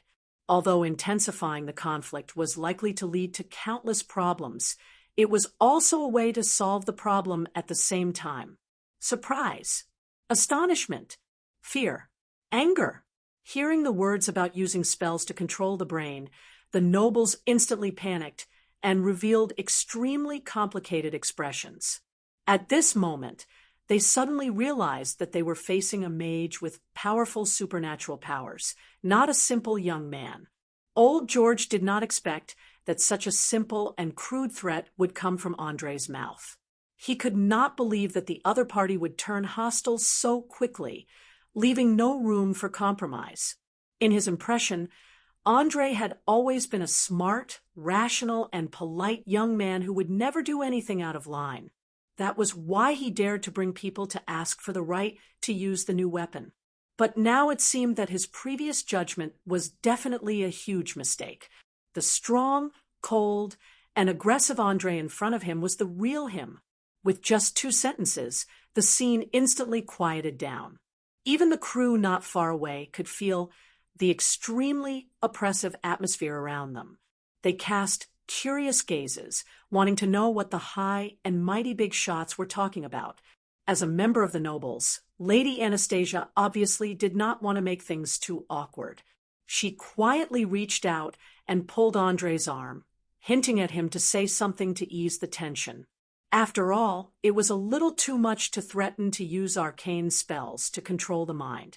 Not to mention the arrogant nobles, even ordinary people would be enraged if they heard it. Glancing at the fearful eyes of the nobles, Andre secretly nodded in satisfaction and said again, "All right, let's end the issue of greed here. Since you're so interested in the cannon, let's talk. To be honest, I don't mind selling this weapon to my allies, but I'm annoyed by your methods." "What? You're willing to sell it?" Old George, who had already given up on getting the cannon, immediately widened his eyes and exclaimed. Not only him, but the other nobles also showed a strong desire on their faces. Of course. Why not? Andre pretended to be indifferent and shrugged his shoulders. Coming from the era of information explosion, he knew better than anyone what kind of business was the most profitable. There was no other reason other than the military fire. The other was a monopoly. Obviously, selling firearms in Orire was an arms business, but it was also a monopoly business. As long as the formula of black gunpowder was protected, no one would be able to crack it within 100 years. Think about it. If the nobles bought the cannon, would they need to buy the matching gunpowder and shells? Would they need to buy a new type of sailboat to maximize the power of the cannon? Chapter 837. Once Andre controlled the source, which was the black gunpowder, everyone who bought the cannons would inevitably become his most staunch allies and loyal supporters. Otherwise, once the gunpowder was cut off, all the cannons would become scrap metal, and their combat effectiveness would instantly fall to the bottom. In the 21st century on Earth, the only superpower did this. Andre applied what he had learned and skillfully used the bond of interests in an attempt to firmly bind the conservative nobles in Lincoln City to his chariot. The other party had no idea that this was a conspiracy from the beginning. The cannons were just bait, and they were secretly happy that they could obtain a powerful weapon of war. After all, most of the time, human thought and cognition were in a perceptual state. The value of an item was usually not measured by its value, but by how easy it was to obtain it. For example, if it was too easy to obtain, people would often not treasure it too much. On the other hand, if it was something that was obtained through untold hardships, they would treasure it even more, even if the former was a priceless gem and the latter was an ordinary pebble. Now, seeing that all the nobles' appetites were hooked, Andre's eyes flashed with a trace of pride. At the same time, he thought, perhaps this is the limitation of the era. No matter how smart the other party is, they can't see what might happen in the future. Because they have never experienced it, they don't know the feeling of being choked by others. After waiting for a few years, I don't know whether these people will regret the choice they made today or secretly rejoice. Old George didn't realize that he had become the prey that fell into the trap. He secretly exchanged glances with several nobles and immediately said, "Please state your conditions. I promise that as long as it's within an acceptable range, we won't bargain." Hearing the hidden impatience in the other party's tone, Andre gently shook his head and unhurriedly stretched out a finger. "Don't worry, my friend. Before we talk about the conditions, first of all, I have to make one thing clear. That is, the cannons will only be sold to allies. I believe you should understand what allies mean, right? In addition, anyone who tries to crack the mystery of this weapon in private will be regarded as a traitor. I will carry out ruthless and even cruel revenge." Although the gunpowder formula wouldn't be cracked for a long time, he still felt that it was necessary to add a layer of insurance. One had to know that the world did not lack geniuses and coincidences. It would be best if they could cut off all possibilities from the root. Even if they could not, they had to make the people who were secretly researching have some scruples and not dare to invest too much. As a transmigrator, Andre was very clear that the development of natural science and technology could not be separated from two things: the popularization of education and the investment of large amounts of money. Keeping an eye on these 2 points would greatly reduce the possibility of firearms being cracked. No problem. We can swear to the goddess of aristocracy that we believe in. Old George agreed, without hesitation. He wasn't surprised by Andre's additional request. If he had such a powerful weapon, he wouldn't share it with anyone even if he was beaten to death. Moreover, this condition was very reasonable and could not be considered harsh at all. As everyone knew, the goddess of aristocracy, Ophelia, was a neutral god. She mainly preached the divine right granted by heaven. Her holy emblem was a goblet with a golden sun painted on it. Her clergy mainly consisted of aristocrats, orthodox, and human royalty. More than 50% of the aristocrats and leaders were her loyal followers. Generally speaking, if the aristocrats swore in her name, the possibility of betrayal was very low, at least before the death of a generation. After getting the answer he wanted, Andre's face instantly showed a satisfied smile. In that case, let's get straight to the point. In fact, it's not difficult to obtain the right to buy cannons. You just need to join the trade alliance I mentioned before, abide by the various systems within the alliance, and protect the common interests of everyone. Of course, in order to show my sincerity, I'm even willing to provide the latest ships for the important members of the alliance. I believe that along the way, you have already seen the speed, load capacity, wind, and wave resistance of the Eye of Arcane. You should understand what its existence means. Think about it. Once the entire alliance is equipped with such ships, will there be any forces in the southern seas that can compete with us? Coupled with the unparalleled advantage of cannons in naval battles, all port cities will tremble under the deterrence of the alliance. Now, it's time to make a choice. If you have any questions, feel free to ask. I'll try my best to answer them. If not, please give me a definite answer. Remember, once you join, there's no room for withdrawal. I need all of you to invest all of your family's power in the Sardinia Islands and establish a strong regime in a short period of time. As the last word fell, the surroundings instantly became silent. Everyone was frowning, quickly digesting the information revealed in the words, considering the gains and losses. Even Countess Anastasia was no exception. As the saying goes, hit with a stick and give with a carrot. An alliance established by threats and violence alone would never last long. Sufficient benefits must be given to the allies. In Andre's opinion, the Galen ship model, which was an era ahead of the Orier, could completely satisfy the appetite of these aristocrats in front of him.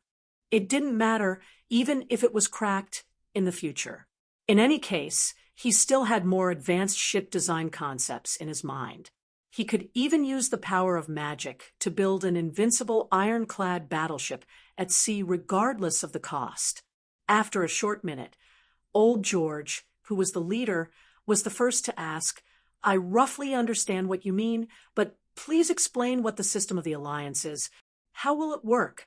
How will the benefits be distributed? The key is that a large investment in the Sardinia Islands will not be able to hide it from the other forces in Lincoln City. What if the four dukes find out?" Faced with Old George's series of sharp questions, Andre was already prepared. He calmly replied, "First of all, the system of the alliance is naturally discussed by every member of the alliance, and then decided by voting. As long as more than 2/3 of the members agree, it can be officially implemented. Secondly, the system of operation will be unified. All accounts must be checked in Valen City, and the final distribution will be based on the shares held by each family." Shares? What's that? A man in his 40s with an exquisite goatee asked, with a face full of confusion. Arare's business environment was relatively backward, and they strongly advocated monopolies, so there were very few precedents of joint ventures. Many merchant alliances used the guise of the alliance to monopolize the prices of raw materials upstream or the retail prices downstream. In essence, the merchants still operated their own businesses, and all they had to do was pay a yearly operating fee. Thus, it was normal for the aristocrats not to understand this concept. Chapter 838. In order to let these people, whose heads were filled with nobles' privileges and traditional feudal concepts, understand the benefits of a shareholding system, André could only sigh helplessly and patiently explain. Share rights, simply put, is the ownership of the alliance. Let's use a simple example. In a traditional feudal kingdom, the king controls the largest territory, while the other nobles control the rest. Whenever there's a major problem or war, the king will convene a noble assembly to decide how to deal with it. Sometimes the king will suppress the nobles, and sometimes the nobles will force the king to compromise. Our trade alliance is like a kingdom where shares are equivalent to territory, and those who hold shares are equivalent to lords. As the founder, it is only natural that I obtain the most shares and have the most say in the entire alliance. However, it will never exceed 50%, which is less than half. The remaining half will be shared by all of you. This means that if I go against the interests of the alliance one day, all of you have the power to unite and oust me from my position. The greatest benefit of this system is that it can gather all resources and channels and maximize their exploitation and utilization. It can continuously generate huge amounts of wealth and at the same time increase the ability to resist risks and strike at competitors. How about it? Can you understand this description? Apart from that, every family that holds shares will own a portion of the alliance. It can be divided, valued, transferred, and sold like a commodity, and can also be designated as an heir. In principle, as long as it's not sold to enemies or potential enemies, the alliance will not interfere. Think about it. We have the most advanced weapons, the most advanced ships.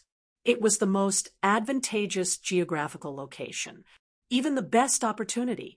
The Lincoln City Navy that dominated the South is now history, and the ambitious pirates are about to fall at our feet.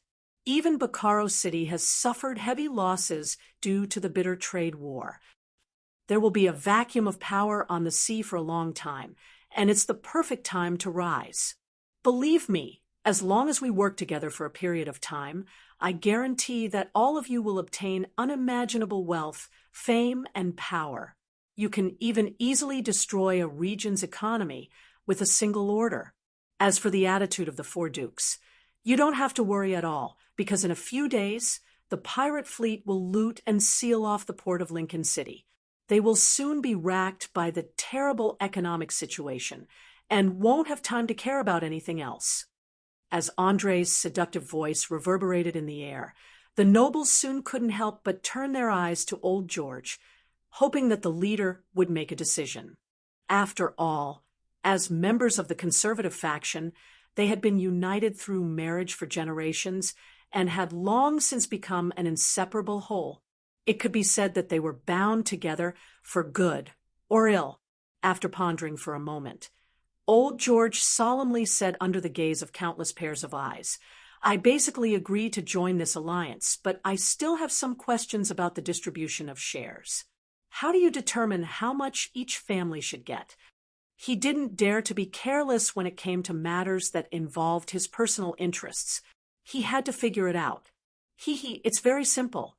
It depends on how much money, resources, and manpower are invested. After we've completely exterminated the pirates, I'll start the construction of this archipelago. At that time, whoever invests the most will get the biggest share, and whoever invests the least will get the least. Everyone will supervise together. Isn't that fair? As he said that, a meaningful smile appeared on André's face. He finally revealed his trump card at this moment, revealing the true goal hidden in the bottom of his heart. How could he quickly build the Sardinia Islands into a secret base with immense power? It would take at least a few years or even decades if he were to rely on himself. But now, André had only thrown out a bait. instantly making the conservative nobles who occupied a third of Lincoln City's power work for him. They would send in a steady stream of funds and talents, and Vallon City would have a completely new look in at most half a year, becoming an influential power. Of course, the consequence of doing so would be that Lincoln City would slowly be emptied out and eventually decline, with no possibility of rising again. From a certain point of view, the new alliance was like a small monster lying on the main artery of Lincoln City, thirsting for fresh blood and slowly strengthening itself. One day, it would grow into a giant beast that would strike fear in the hearts of others. It is indeed very fair. I represent the Mantell family and officially announce that we have joined this alliance. Old George was the first to express his stance after some thought. I'll join as well. Me too. Count me in. Some scholars had said that all creatures that moved in groups had a severe herd mentality. When they were hesitant in the face of unfamiliar things, it was often dependent on the attitude of the leader. Since Old George, as the leader of the conservative faction, felt that there was no problem, the remaining nobles finally relaxed and expressed their stances one after another. Very good. I express my most sincere welcome to all of you joining.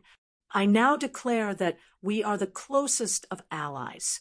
Saying that, Andre placed one hand on his chest and bowed very elegantly.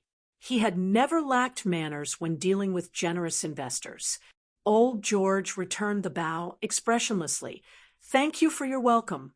Since we are already allies, when can you start selling the cannons? Andre smiled slightly and replied, as long as the materials are sufficient, I can sell them at any time. But before you buy these weapons, I think it is necessary to give you a detailed introduction. At this point, he waved at Bartholomew, who had been standing at the side without saying a word. Give me the handgun and ammunition you carry with you. The old captain did not say another word, and directly pulled out the handgun hanging from his waist, as well as a leather pouch full of gunpowder and bullets, and handed them over with both hands. Andre cleared the barrel slightly and grabbed a small handful of gunpowder with unusual proficiency, stuffing it into the barrel. Then he used a tool to compress the bullets, aimed at a rock not far away, and pulled the trigger. Bang! With a loud bang, sparks flew everywhere, and large amounts of white smoke filled the air. The rock that had been hit had already shattered into pieces. A very young-looking man hurriedly ran over and found the deformed lead bullet in the shattered rock. He exclaimed loudly, This is a miniaturized cannon. That's not wrong, but I prefer to call it a flintlock. In principle, there isn't much difference between the two. With that, Andre handed the handgun and ammunition pouch to Old George, indicating that he could try operating it himself. Chapter 839. Most humans were very curious about new things, and even Old George, who had always been calm, was no exception. He imitated Andre's actions. First, he cleaned up the gunpowder residue in the barrel. Then, he grabbed a small handful of black particles, put it in front of his nose, and sniffed it. He muttered to himself, It's a little pungent. It seems like there's sulfur in it. These black things seem to be charcoal. Another nobleman, who was older, added, It had to be said that these knowledgeable old fellows were not just for show. They instantly guessed two of the ingredients in the gunpowder formula and stared at Andre with probing eyes, as if to confirm his reaction. Unfortunately, the smile on Andre's face did not change from beginning to end. He only nodded playfully. You guessed right. There are sulfur, charcoal, and some other things inside. Rest assured, I guarantee that without the correct formula, even if you try for 100 years, you won't be able to crack the mystery of these two materials. Oh, you're so confident. If I remember correctly, there are many arcane spells that can analyze the composition of materials, right? Old George was not willing to give up, squinting his eyes as he continued to probe. Ha ha ha. Yes, there are indeed many arcane spells that can analyze the composition of materials, but they have very high requirements for the spellcaster's level. At most, they can only analyze the type of material, but not the proportion of each material. Think about it. If dozens of materials are mixed together, the person who cracked it would have to repeat thousands of experiments, not to mention the huge roar that would be caused by each experiment. Just buying a large amount of sulfur would be impossible to hide from anyone. So, before the other party can really research the results, I can find out in advance, and then strangle it in the cradle. After saying that, Andre raised his right hand and made a clenching action. Scorching flames instantly spewed out from his palm. He did not hide his determination to maintain the monopoly of gunpowder. If necessary, he could transform into the Flaming Duke at any time and bestow destruction and death on his enemies. As a matter of fact, black gunpowder was not very attractive to the powerful people who stood at the top of the pyramid. Regardless of whether it was a high-level warrior who had tempered his body to the extreme or a spellcaster who had mastered a disaster-level magic ritual, none of them would care about the power of a black gunpowder explosion. The former could even use their skin to resist bullets, and their monstrous strength could forcefully change the trajectory of artillery shells. The latter was even more so. The power of a level 3 fireball was no less than that of a grenade or mortar. The level 5 stone to mud spell could instantly turn the sturdiest castle into a pile of useless sand. This could be seen from the attitude of the legendary Lich.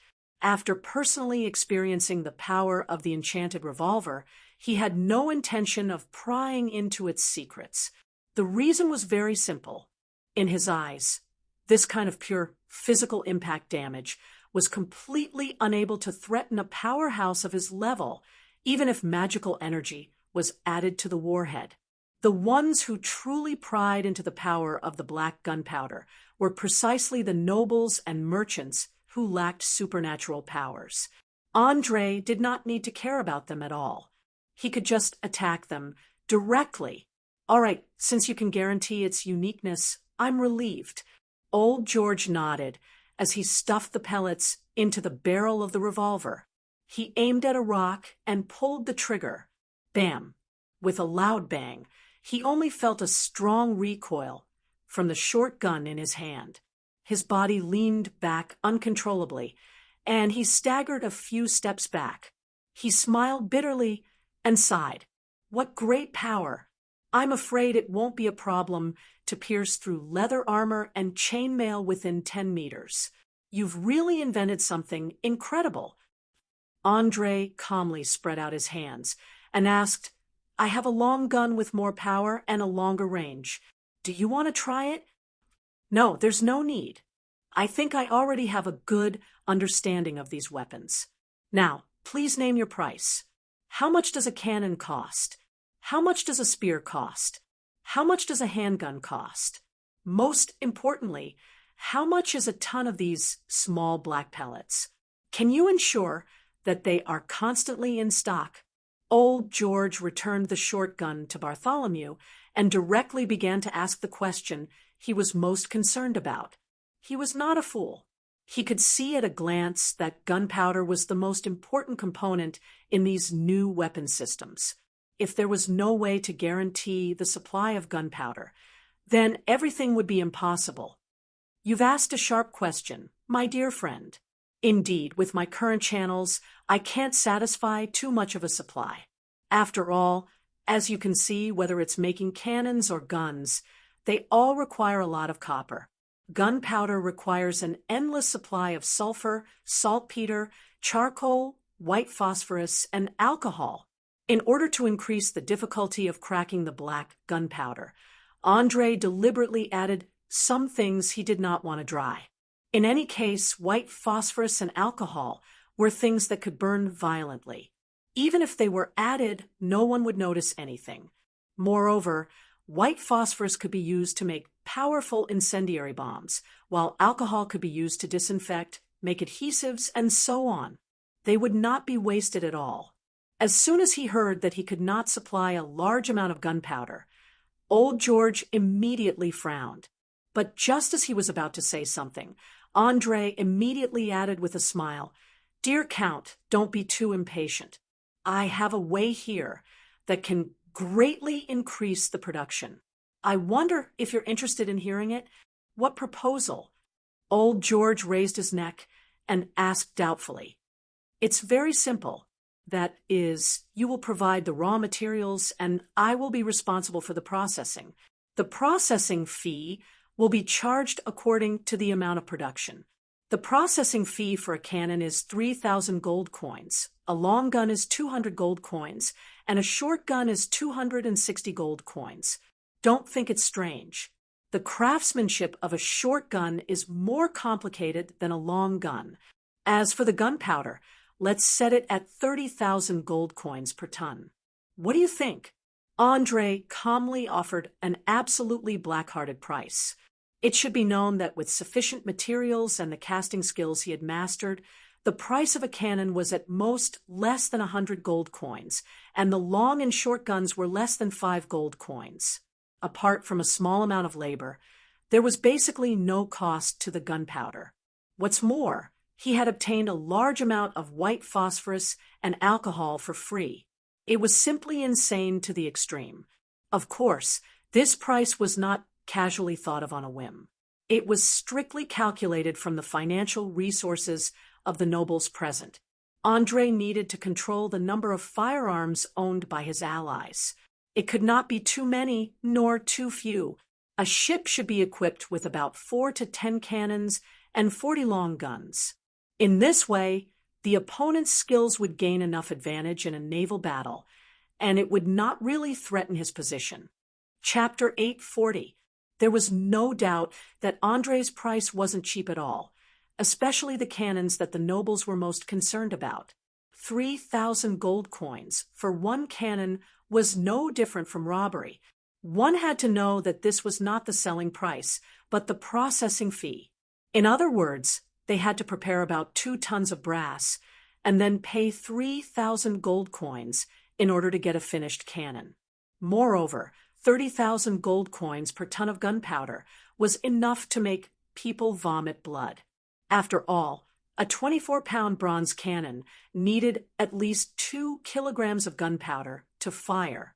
30,000 gold coins could only fire 400 times at most, and they would have to buy more if they used it all up. Even though the conservative nobles had been rooted in Lincoln City for so many years, and their wealth was definitely beyond many people's imagination, they still felt the pinch. Old George couldn't help but swallow his saliva and asked tentatively, "Isn't the price you offered a little too expensive?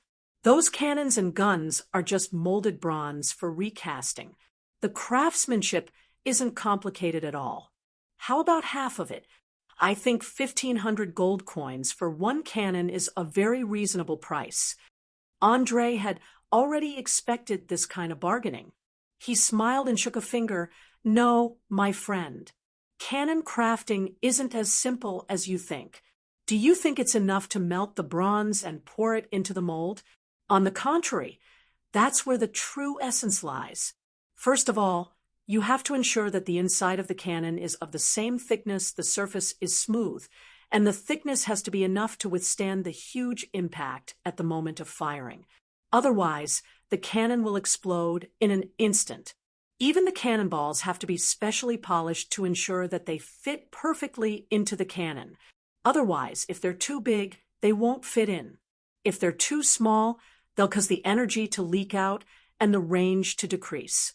I can assure you that if you don't have the complete craftsmanship and just imitate the appearance, the biggest possibility is that you'll blow up your own people. In addition, the use of guns is far greater than you think. Especially long guns, they can definitely pierce through chainmail, scale, and leather armor from 50 to 100 meters away. Even breastplates won't be spared if they get any closer. Think about it. How much does a breastplate cost? A total of 400 gold coins. Those who can wear it have to be at least a warrior of rank 2 or above. Normally, they would need at least 5 to 6 soldiers to have a chance of winning. However, now that there were guns, all you needed was a farmer or slave who had undergone simple training to aim at the enemy and pull the trigger. With a loud bang, the enemy would fall into a pool of blood.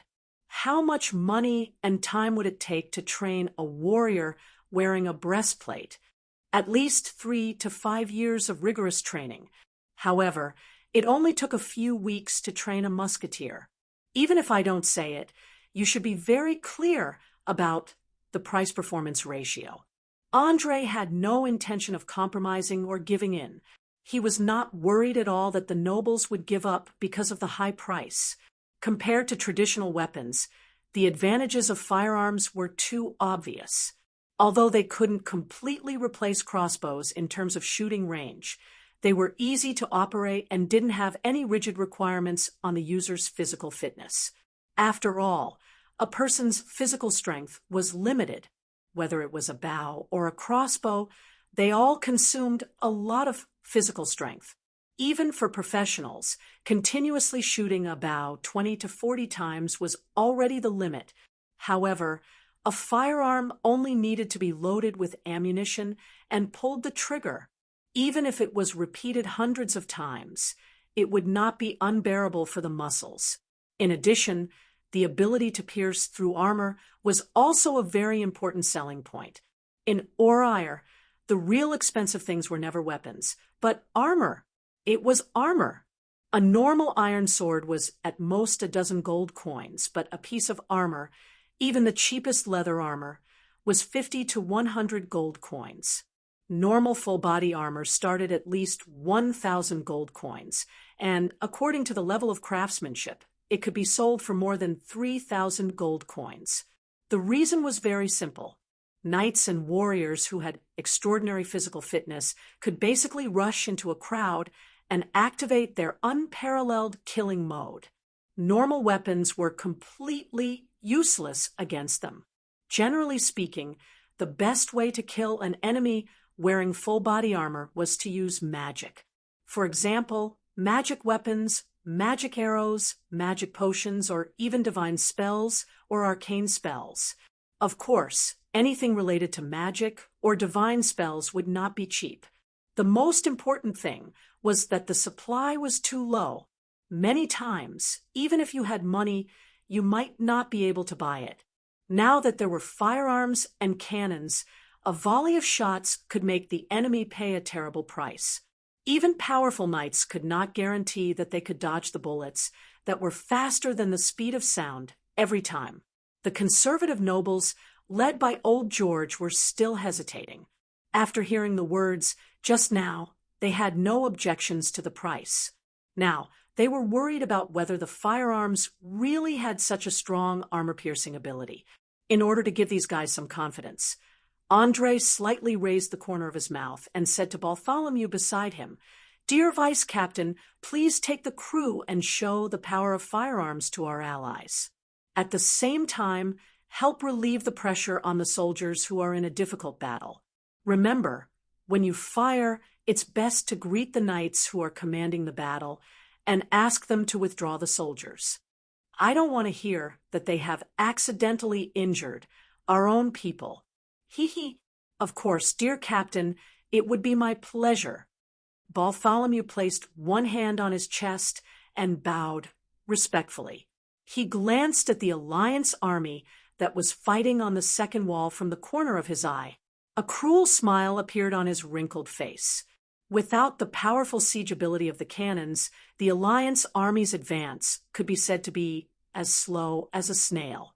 For half a day, they had been in a tug-of-war with the pirates in the narrow passageway. If not for the large number of knights, they might have been beaten back by now. One must know that the reason why the castle was regarded as the foundation of countless nobles was that it was designed for defense from the inside out. The winding and narrow roads were like a maze, limiting the advantage of the attacking side and increasing their attack area. Even if the gate was breached, they could rely on the narrow and complicated terrain inside to drive the enemy out. In particular, The pirates had fixed ballistae with terrifying penetrating power at several excellent shooting points. This caused the knights to be distracted at all times and completely unable to move freely. In just a few minutes, Bartholomew had gathered 100 musketeers, brought a few barrels filled with gunpowder, and headed straight for the castle. As an old captain who was chased by the pirates, he could not wait to use these powerful new toys to take revenge on the enemy and let them have a taste of what it was like to be surrounded by fear. Chapter 841. A scholar once said that war could make the most cowardly person strong, and victory could bring an unprecedented sense of satisfaction. Although most of the sailors on the Eye of Arcane did not want to participate in the cruel naval battle at first, with the huge advantage of firearms, they achieved simple and easy victories again and again. Their self-confidence was greatly inflated, and they gradually changed from rejecting war to loving war, because war could not only bring them rich rewards, but also satisfy their recognition of their self-worth. One must know that being a sailor was not a good profession even on the technologically advanced Earth. Although the salary was much higher than ordinary professions, it was accompanied by all kinds of dangers and a boring life at sea. It was not something that ordinary people could bear. Moreover, the salary of a sailor in Oriar was not high. It was even comparable to a skilled carpenter or blacksmith.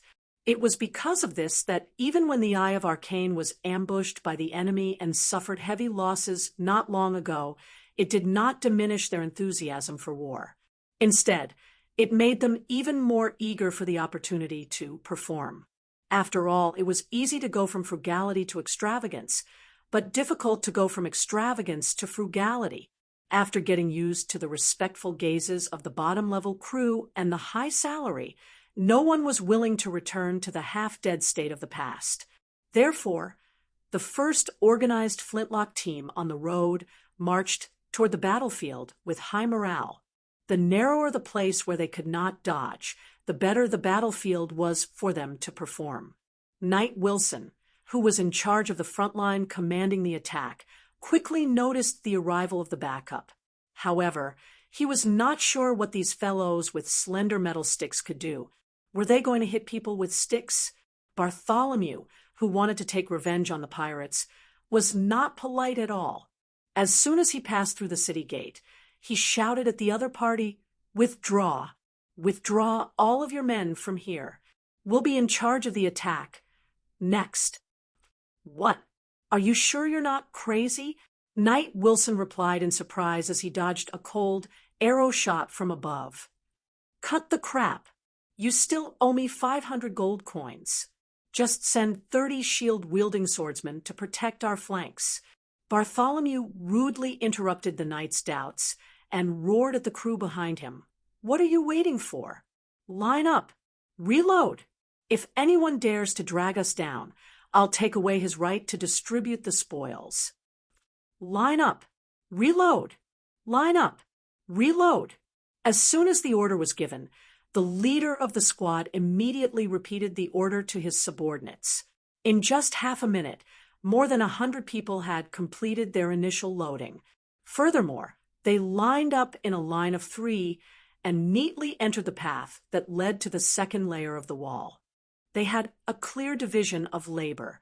The frontmost rows were responsible for aiming straight ahead, while the rear rows were responsible for guarding the high ground.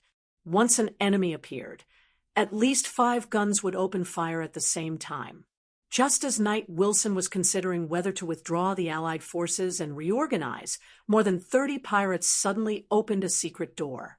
They raised their long spears and attacked the gun-wielding crew members.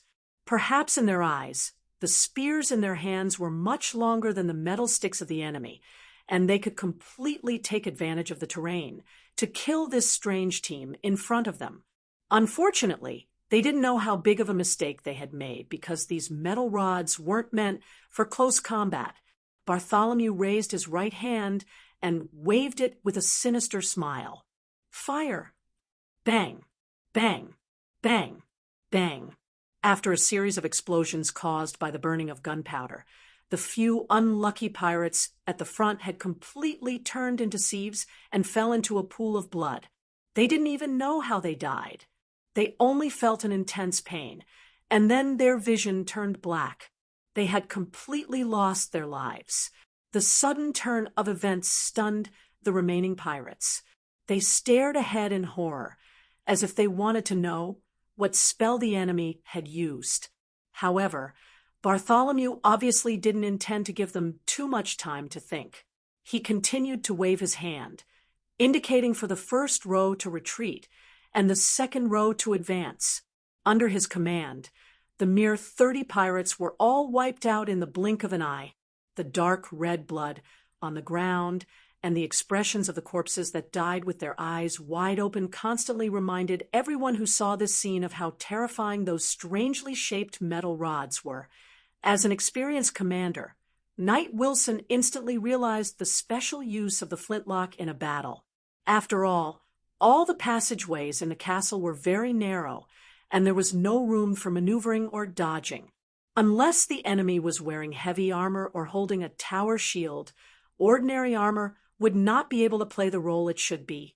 Overjoyed, he immediately ordered the trumpeter beside him, "Have our men retreat immediately and protect the flanks of the crew. I'd like to see how long the pirates can resist." "As you wish, Your Excellency." The trumpeter bowed slightly, raised the horn, took a deep breath, and blew it. Woo, woo, woo, as the desolate sound of the horn spread to every corner. All the soldiers and knights who were fighting fiercely were shocked. They quickly abandoned their opponents and retreated. Before the pirates could figure out what was going on, Bartholomew led the musketeers to the gate of the second layer of the wall. Without saying a word, he aimed at the enemies gathered there and fired. More than 50 pirates died on the spot, and the remaining dozen or so were injured. They were scared out of their wits, and they let out heart-wrenching screams while shouting for surrender. However, the old captain obviously had no intention of keeping the captives. He waved his hand and signaled for his men to finish the job. This wasn't because he was cruel, but because the people who were hit by lead bullets couldn't be treated with conventional methods. Especially since the surgical techniques in this world were basically zero, it was better to give them a shot instead of letting the wounded suffer. After doing all this, Bartholomew ignored the terrified eyes of the pirates above. He ordered the crew to lift a barrel of gunpowder and place it on the gate. After that, he retreated to a safe distance and personally raised his flintlock to blow up the barrel. Everyone could only see a pillar of fire soaring into the sky. Boom! Accompanied by a deafening explosion, the gate and the surrounding walls within 5 meters were completely blown up into the sky. Even the nobles a kilometer away could feel the intense tremor of the earth. As for the pirates standing on the wall, not even their corpses could be found. 1 barrel of gunpowder was at least 50 kilograms, and the explosive power was far beyond the imagination of ordinary people. After all, the explosive packs from World War II only weighed about 10 kilograms, but they could kill enemies within 10 meters. Chapter 842. These pirates are done for. André pronounced the enemy's death sentence on the spot through the eyesight of his blindfold. He didn't even have the interest to continue watching. There were only about 500 pirates left in the castle to begin with. Now, about 100 had been killed by the muskets, and another 40 had been killed by the explosion of gunpowder. In addition to the casualties from the tug-of-war with the Allied forces, the battle losses had reached more than half. Perhaps they would have had the courage to continue resisting before the addition of firearms, but with the explosion of the gunpowder barrel, their remaining confidence had been completely wiped out. Even if there were a few warriors with high professional levels who resisted with all their might, it was only a matter of time before they fell. Old George held up the monocular handed to him by his attendant and saw everything. Soon he sighed and said, "You're right. These pirates are finished. The next step is to clean up every corner and make sure no one escapes." The power of the muskets is indeed very good, especially when used in a narrow area. The effect is much stronger than bows and crossbows. As the head of the Mantell family, I formally place an order for 1 ton of gunpowder, 20 cannons, 200 spears, and 50 handguns. As for the materials, I'll think of a way to gather them. I guarantee they'll be delivered to you in a month at most. 1 ton of gunpowder is 30,000 gold coins, 20 cannons is 60,000 gold coins, 200 spears is 40,000 gold coins, and 50 handguns is 13,000 gold coins. Altogether, it's a total of 140,000 gold coins. As an old friend, I'll help you round off this small change. It's a total of 140,000 gold coins. In addition, I'd like to ask, how many bullets do you need?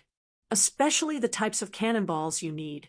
Solid bullets, grape shot, chain bullets. Andre was like a true weapons merchant at this moment. He carefully inquired about the customer's requirements so that he could provide the most perfect service. His goal wasn't as simple as making money, but to make the other party completely dependent on firearms.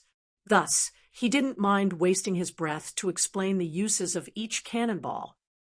Oh, can you explain the uses of all the cannonballs in detail? As expected, old George showed great interest. In fact, it wasn't just him. The other nobles also revealed curious gazes, wanting to know why there were so many types of cannonballs. Of course. Please come with me. Andre made an inviting gesture and walked to the side of the carriage that was loaded with ammunition. He pried open one of the wooden boxes and introduced, "Look, this is the so-called chain bullet. It is made up of 2 solid iron balls and a chain. After it is fired, it can use its extremely fast rotation speed to break the mast of the target ship and make the enemy lose speed. In a naval battle, once it hits, it can directly decide the outcome." Then he pried open another box. "Look, these are grape bullets. They are made up of dozens of smaller bullets. They look like a bunch of grapes, hence the name. Its main purpose was to maximize the damage to the enemy's strength. If the enemy gathered sailors and soldiers on the deck and prepared to dock, then don't hesitate to fill your cannon with grape shot. It was guaranteed that you would be able to kill at least a dozen enemies with 1 shot. Similarly, in defense or offense, if the opponent chooses a dense formation, it can also cause huge casualties. After introducing the grape shot, Andre kicked the boxes piled up in the open space with his foot.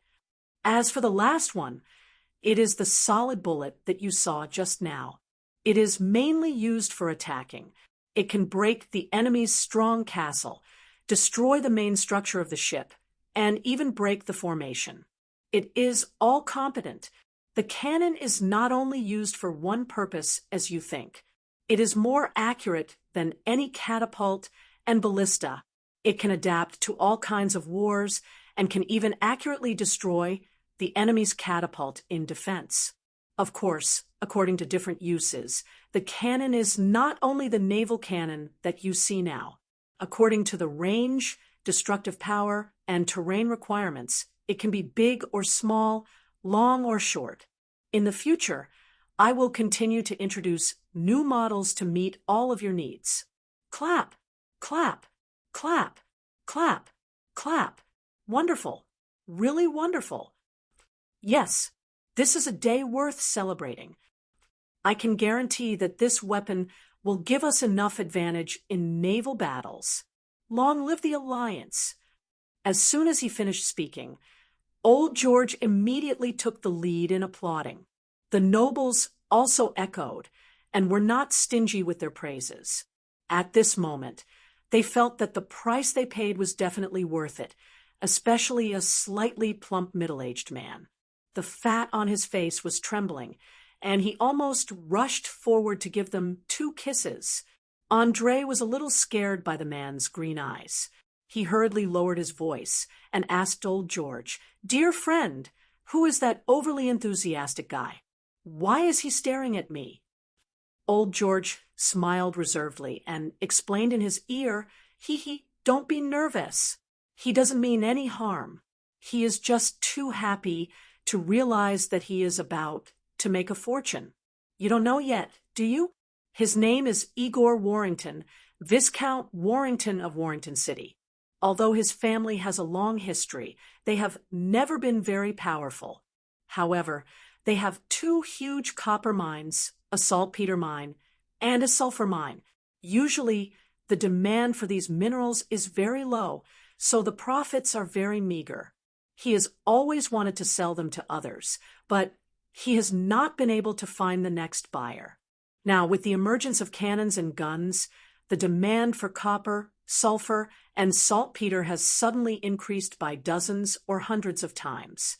Is it strange that he is so enthusiastic about you? I dare to bet that it won't be long before he personally comes to talk to you and give you a valuable gift. So he is the owner of the mines. André nodded in realization. He finally knew why he could gather 150 tons of copper so quickly when he asked for it. It turned out that this slightly plump guy was the source. Just as he was a little lost in thought, the nobles present stepped forward and issued a series of orders, ranging from 30 to 50,000 gold coins to more than 100,000 gold coins. It was estimated that even if the materials were ready, it would take several months to complete the processing. In addition, some nobles expressed their interest in the new type of ship, the Eye of Arcane, and did not know when they could start ordering. André answered them one by one with a smile on his face, and in the end, he gave each of them a short gun as a gift. His gentle and refined attitude, as well as his various promises, made everyone forget the previous threats and unhappiness. The atmosphere became lively all of a sudden. If it were not for the fact that the cleaning work in the castle had not yet been completed, someone would have immediately proposed to hold a banquet to celebrate the birth of the alliance. As the saying goes, there is no love in the world for no reason, and there is no hatred for no reason. Everything is because of benefits. Chapter 843. As Bartholomew and the Flintlock team under his command displayed their prowess, the battle came to an end in just half an hour. Other than a handful of die-hard loyalists who retreated to the basement to continue the resistance, the rest were either killed by the volley of guns or by the knight's powerful individual martial arts. Knight Wilson ordered his men to lock up the captives and began to move the bodies and clean up the bloodstains, preparing to welcome the nobles into the fortress. As for the enemies who retreated to the basement, he was not in a hurry to deal with them. He planned to leave them for the nobles to liven up the atmosphere at the banquet later. After all, there was nothing more exciting and enjoyable than toying with the hearts of a group of enemies who were in a dilemma and had fallen into a hopeless situation. In a real feudal system, there was nothing more important than showing class privileges. Even on the battlefield, the nobles had to try their best to maintain their manners and poise. Unless there were special circumstances, such as when the noble was a powerful warrior or knight, he would not easily enter a place filled with corpses. While the nobles were intensely discussing the direction and system of the alliance's development, André came in front of the president, who was fiddling with a short gun. He smiled and greeted, "Master, are you interested in this little toy too? Don't worry, it can't hurt a mage. I've done tests. A level 2 defensive magic arrow is enough to block all the bullets." Little toy? Boris raised his eyebrows and stared with his sharp eyes, trying to see something from his face. But soon he shook his head lightly. "No, this is not a little toy. Although the power is still a little lacking, it represents a revolution, a huge revolution. It allows ordinary people to obtain destructive power similar to spellcasters. The entire southern sea will undergo a series of changes due to the appearance of these weapons, including trade, politics, military, and so on. I have to remind you, it's best to be careful. Your actions may attract the attention of the churches of the gods." They don't want another powerful kingdom or empire to appear in the southern region, and they don't want this country to be ruled by a group of spellcasters. In response to the president's warning, Andre only responded with a faint smile. He then lowered his voice and explained, "I've already prepared for this. Otherwise, why do you think I'm trying to rope in the nobles? The reason is simple. Since the birth of royalty and theocracy, it has been decided that they will always be at odds. No matter how the gods mediate, there is no way to change their nature. I only need to hide behind the scenes and push these nobles to the front. They will naturally make the church anxious. After all, it's not like a few hundred years ago when the gods could send down their incarnations or projections at will. They need to take into account the attitude and power of the secular rulers." It had to be said that Andre's plan was very sinister.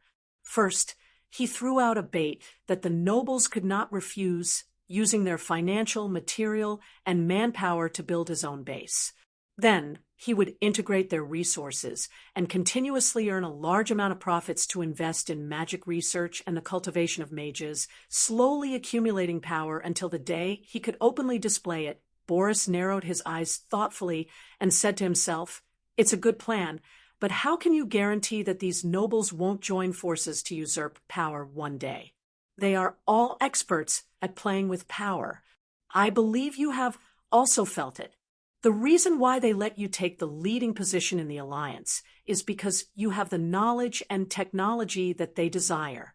Once the secrets of these weapons are revealed, I can guarantee that they will immediately join forces to oust you and take control of the entire alliance. Since I've given them the prerequisite to overthrow me, I naturally have a way to ensure that this condition will never be triggered. Please forgive me for not telling you at the moment, because the fewer people who know about it, the better." Saying this, Andre's eyes revealed a meaningful look. How could he not know that as a ruling class aristocrat, they were born with an endless thirst for power, so they had already set up a series of checks and balances. If necessary, he would even use the dark forces in his hands to initiate infiltration into the various families and play some tricks on the issue of inheritance. All right, it seems like you've made sufficient preparations. Then I don't need to remind you anymore. Finally, as a mage, I wish your plan a success one day. Saying this, Boris solemnly placed one hand on his chest and performed a standard mage's salute. As a mage, he was very happy to see the rise of another mage country, and even more so to see the glory of the ancient magic civilization. Thus, he paid his respects to anyone who was willing to invest time and effort in this. Andre returned the salute. "Thank you for your blessings. I guarantee that you will personally witness the arrival of this day. Then I'll look forward to seeing what kind of miracle you can create with these eyes of mine." Boris ended the topic with a hearty laugh. Ever since he saw Cecil imprisoned in the Mage Tower's dungeon, he had completely lost interest in his identity as the president of the Mage Association. His mind was filled with thoughts of how he would slowly fade away from everyone's sight after obtaining an endless lifespan. He would then find a secluded place and slowly delve into the mysteries of magic. Thus, he had no interest in knowing the madness and ambition hidden under Andre's calm exterior. Miracles are only open to those who are prepared. I will lay low and accumulate strength before it arrives. At the same time, the Linton City Mage Association will continue to operate as usual. Andre knew what the great mage in front of him wanted to hear the most, so he gave his promise without hesitation. Boris nodded in satisfaction. "Very good. I believe in your promise. Now tell me, what do you plan to do with this mage tower below us? More specifically, what do you plan to do with the books and knowledge stored inside? You must know that they were originally a part of the Mage Association. I hope to see them return before I step down." Andre stroked the stubble that had just grown on his chin. After a few seconds of consideration, he immediately replied, "Please rest assured, I will store them in the library in front of all the members during the handover of power. Aha! You are truly a cunning little fox. The timing you chose is simply perfect. Not only can you divert the attention of the members from the handover of power to the new knowledge, you can also intimidate those who are dissatisfied with you. It seems that I don't need to worry about anything anymore. You will definitely be able to handle everything. President Boris's mood was obviously quite good. He even changed from his usual serious appearance and started joking. Chapter 844. An hour later, the banquet was held in the hall of the pirate castle as scheduled. Apart from the nobles celebrating their victory, there were also smugglers like Willie Galt and Tim. Although their appearance made old George rather resentful, he was finally convinced by Andre that he needed more channels and routes, and reluctantly accepted them into the alliance. It was important to know that those who could expand and become strong in the smuggling industry often controlled many secret routes that ordinary merchants would never know about, as well as a huge underground sales channel network. Even if the nobles did not like them, they would temporarily put aside their discrimination for the sake of benefits. Once they understood the other party's routes and sales channels, they would then think of ways to push the smugglers out and enjoy more resources and profits alone. Of course, the smugglers were also very clear about the nobles' attitude towards them, so they did not hesitate to choose to stick together.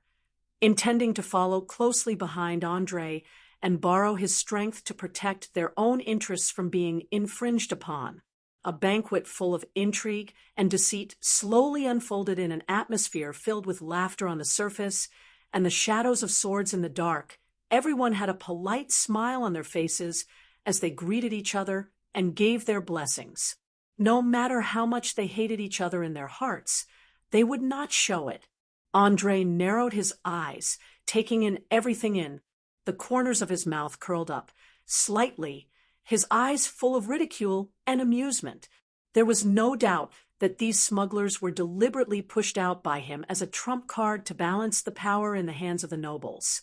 As long as the two sides continued to be in opposition, he would never have to worry about losing the leadership of the alliance. At the same time, he would be able to maintain a state of healthy competition and mutual supervision, ensuring that the long-term monopoly would not lead to corruption. It was killing two birds with one stone. Just as he was considering whether he still needed to take both sides of the system and completely cut off the possibility of mergers in the future, he suddenly felt a black shadow moving behind him. Andre, who had always been very sensitive to danger, immediately turned his head, his fingertips releasing a faint fluorescent light. Anyone who was sensitive to magic could understand the terrifying power contained within. The black shadow obviously did not intend to test the power of this spell. It hurriedly came out of the darkness, raised its hands, and explained in a low voice, "Don't be nervous, respected Sir Wizard. I have no ill intentions. I just want to inform you of something." "Oh, is that so?" Andre glanced at his surroundings. After confirming that the nobles hadn't noticed anything, he took 2 steps forward and stared at the rat man thief hiding in the darkness. "Tell me your name, who are you loyal to, and what are you here to tell me? Don't try to lie, and don't try to hide any secrets. Otherwise, I guarantee that you will pay the price in blood. Of course, esteemed Sir Mage, you've already proven your ability with your actions. Hundreds of our compatriots have died under your deadly magic, and they didn't even have time to react. Therefore, I respect you and am willing to submit to you. My only request is that you promise to avenge the old leader." With that, the rat orc lowered his head and bent his knees slightly to show his humility. From those pitch-black eyes, Andre could not see any resentment. It was as if the death of all the rat men who had entered the upper city district was nothing to him. Without a doubt, this kind of attitude was truly inconceivable. After all, under the iron fist rule of Old Bernie, the rat men had always maintained the unity of their tribe through family, relatives, and friends. no matter how big the conflict was, they would still be united when facing outsiders. Normally, if any rat man knew that someone had slaughtered hundreds of his compatriots, his first reaction would definitely be to rush forward and fight with his life, and not show such a submissive attitude. The rat man thief seemed to have noticed Andre's suspicion. He gently shook the slender tail behind his buttocks and explained in a sorrowful tone, "Perhaps you find it very strange. Why am I not sad about the death of nearly half of my compatriots? The reason is simple. I already knew a long time ago that once the old leader died, the entire tribe would fall apart. Facts have proven that this prediction was not wrong at all. The leader had only died for less than a day, and those short-sighted fellows had already betrayed his ideals, especially Pierre, who used the power of anger and hatred to incite riots in an attempt to seize the leadership position of the tribe. He never used his brain to think about the consequences of doing so, but I am different. I used to be the leader's shadow, collecting and organizing all kinds of information for him. I know that there are many forces in this world that are more powerful than us, so I don't care how many of my compatriots you have killed. I only care about whether you can give the rat men a bright future according to the original agreement. You are. Can cop it?" Andre suddenly recalled the information sent by Mia not long ago and called out the other party's name. He could feel that this rat man in front of him was different from any other rat man he had seen before. There was no extreme emotion, such as hatred or anger in the other party's eyes. Instead, they were full of wisdom, as if a scholar had suddenly appeared in a group of terrorists. It was really impressive. The rat man thief did not try to deny it and nodded generously. "Yes, I am Ken Copped, a true expert in collecting information. I know every corner of this city's complex underground maze.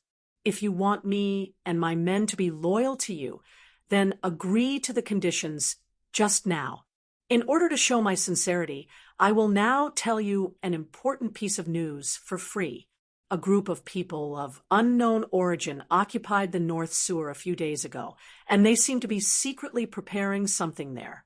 Finally, I am very sorry for taking the liberty to attend this banquet without receiving an invitation. If you have made a decision, just let that little kitty pass on a message. She knows where to find me." As the last word fell, he quickly disappeared into the darkness and quietly left the hall.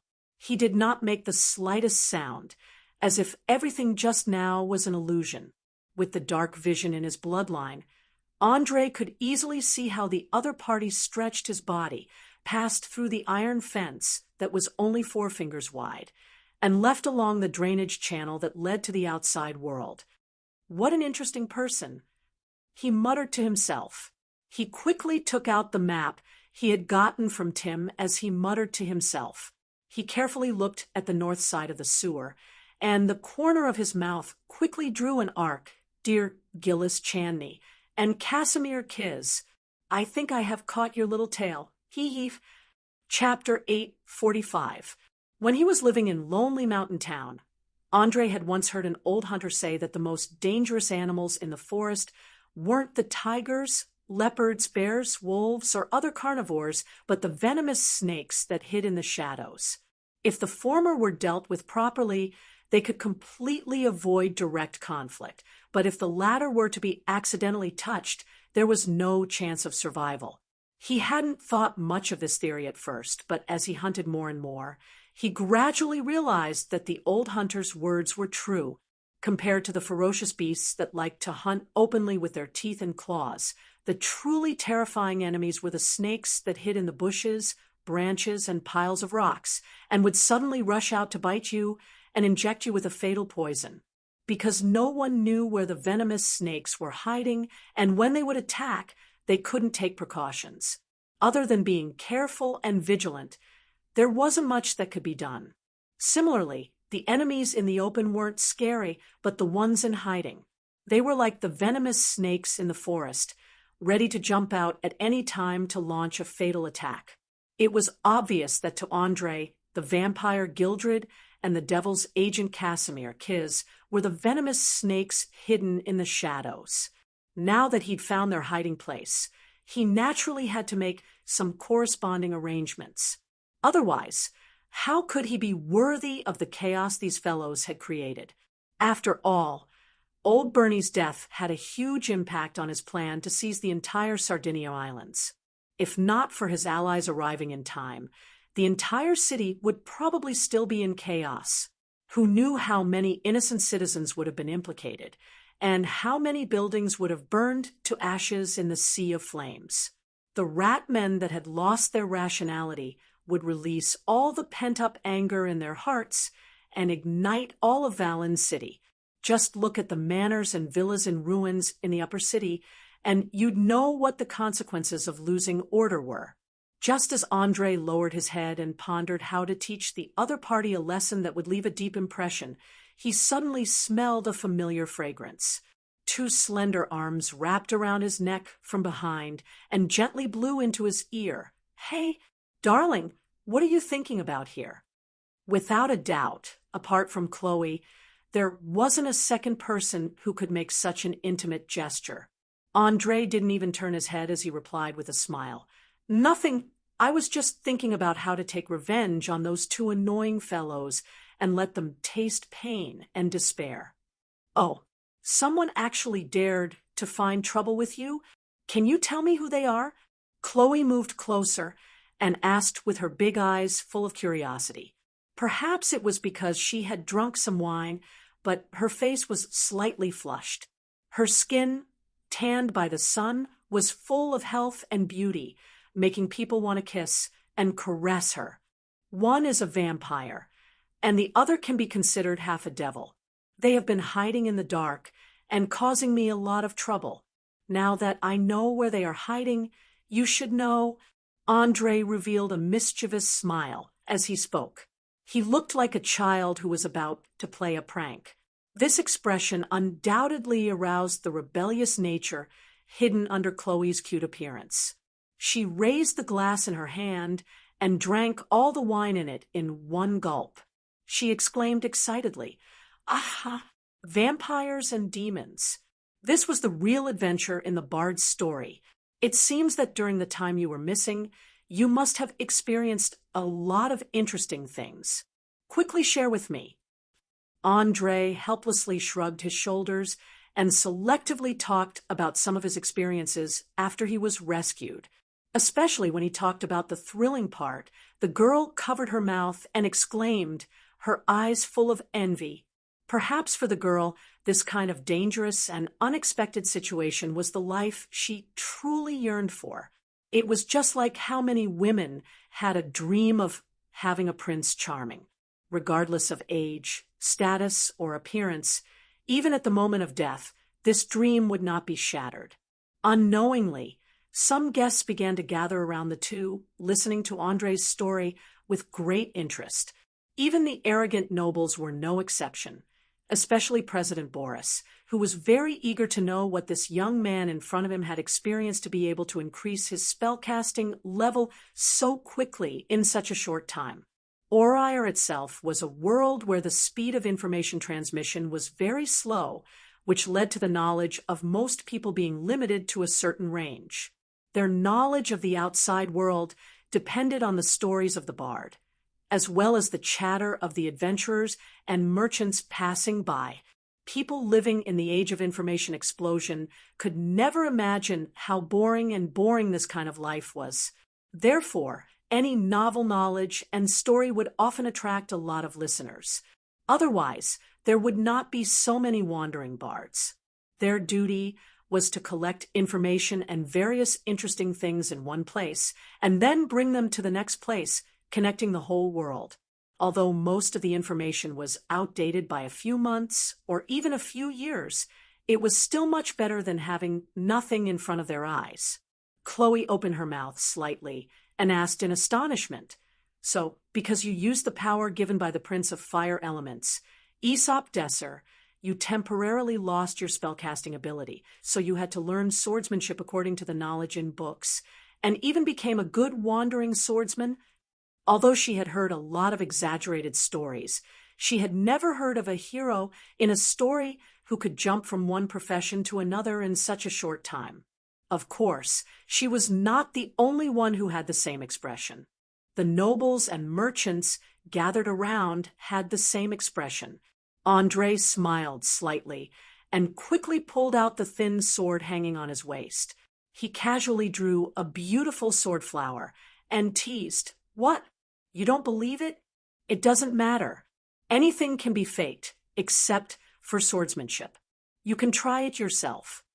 Chloe did not say anything and immediately pulled out her sword. She made a sword salute and provoked, "Let's try it. I don't believe that you can learn swordsmanship so quickly." Seeing that the two of them were about to spar, everyone immediately distanced themselves from them, giving them a lot of space. There were even a few guys who wanted to see the world in chaos who took the opportunity to start gambling. There were also some guys who were cheering on from the side. After all, it was rare to see a mage who chose to be a part-time mage, let alone a wandering swordsman. Only President Boris frowned, as if he had noticed something. Chapter 846. Swordsmanship was no stranger to most of the people at the banquet, especially the nobles. Regardless of whether they were talented in swordsmanship or not, they had to receive strict training from a young age to ensure that they would at least have the ability to fight back in times of danger. Similarly, the smugglers and knights were also skilled in swordsmanship. The former would often encounter all kinds of dangers and challenges when accumulating capital, such as robbery and betrayal. Their swordsmanship was even better than most of the nobles who lived like princes. The latter were born to fight. Generally speaking, they had to leave their parents at the age of 5 to 7 to serve as attendants in the monarch's house. Not only did they have to spend a lot of time practicing their swordsmanship, but they also had to be responsible for feeding horses, doing chores, and learning all kinds of etiquette until they graduated at the age of 18 to 24 or 25. To a certain extent, sword sparring was a very common thing in this world. It could even be understood as a dangerous sport that was similar to hunting. Therefore, it was not considered rude to have a sword sparring match at a banquet. In fact, it was a good way to liven things up. Of course, the two people who were about to duel, one was a young and handsome male mage, and the other was a beautiful noble lady. Their appearance alone was enough to attract countless eyes. Even Lady Anastasia was watching with a smile on her face. She did not have the slightest intention of stopping them. It was unknown if it was due to the increasing number of spectators or the stimulation from the alcohol, but Crowley seemed to be a little excited.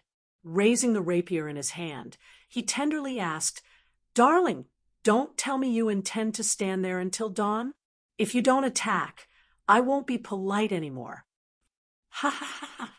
My friend, it's not a good habit to keep a beautiful lady waiting for a long time, especially when this lady is your fiancée." Old George laughed and teased him, his eyes full of playful light. As the leader of the conservative nobles, he had long known about the marriage between the two.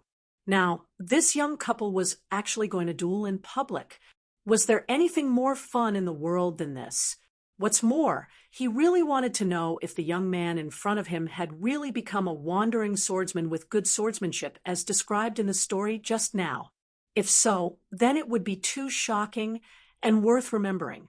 Even though it was common for Aurire to take on jobs, most of them were similar to their own class. For example, warriors would take on the job of ranger in order to have better survivability in the wild. Thieves would take on the job of warrior in order to have stronger frontal combat abilities. Apart from that, there were also priests who took on the role of a warrior in order to better serve the church. Druids took on the role of a priest because they believed in a certain nature god. In short, there was a reason why most professions chose to take on the role of a priest, and it just so happened that mages were the least suitable profession for them. After all, profound magic alone was enough to take a person a lifetime to research. Who would have the time to hone their fighting skills and swordsmanship?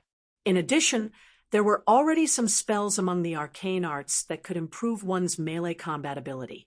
Mages didn't need to waste their time on these two aspects. Sorcerers and paladins were also not suitable for the job.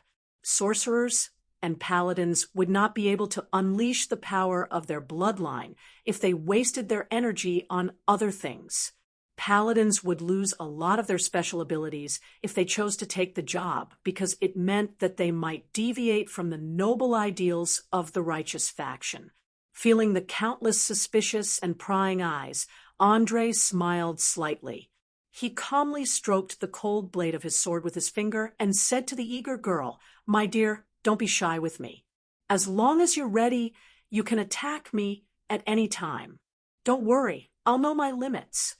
I won't hurt a single hair on your body." Hee. Don't be in such a hurry to brag.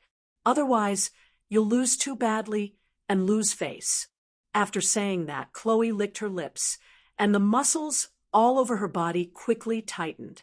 She looked like a little leopard that was about to hunt. Because her master was a thief and her weapon of choice was a rapier, she walked the path of lightness and swiftness. Once she moved, it would be hard for her opponent to block. Stabbing was the simplest and fastest movement of all the sword moves. If one's reaction was even a little bit slower, their vital parts would be pierced.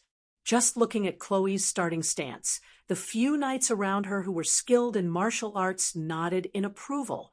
This was because this was not a showy stance that was usually used for performances. This was a real killing sword move. Although this kind of swordsmanship was not very effective when dealing with huge beasts or monsters, it could often kill humans, elves, dwarves, and other intelligent races within a few seconds. Andre's performance was the complete opposite. He did not take any defensive posture, nor did he tighten his muscles. He just let his hand that was holding the sword naturally hang down. It did not look like he knew any swordsmanship at all. "Be careful!" Chloe, who had always been impatient, stood on her tiptoes and rushed forward at lightning speed. Her steps were unusually agile and steady. It was obvious that she had put in a lot of effort. Old George's eyes lit up slightly as he muttered to himself, "It's really pleasing to the eye. I remember that Chloe didn't like to exercise before. When did she have such outstanding skills? Hee, my dear Earl, you have to understand that for a woman, nothing is more important than love. Once they find the man in their life who is willing to give everything for them, they will quickly make a huge sacrifice and change." Lady Anastasia's lips curled up slightly as she gave a meaningful answer. It could be seen that there was an unconcealable pride between her eyebrows. After all, this marriage not only brought a huge amount of wealth to the Mariel family, but also helped the family get rid of a big trouble. Moreover, it also allowed his beloved niece to obtain love and happiness. Was there anything more wonderful than this in the world? Oh, so everything is the result of love? Old George was slightly surprised as he glanced at the mature woman beside him, who was well known for her beauty. He originally thought that Anastasia was just an ordinary noblewoman who relied on her beauty to seduce the Duke to get to the top. But now, it seemed that everyone was ridiculously wrong. She was clearly an expert in politics. After being in Lincoln City for so many years, she did not have a single enemy. In particular, in terms of judgment, she was more than 10 times better than most of the people present.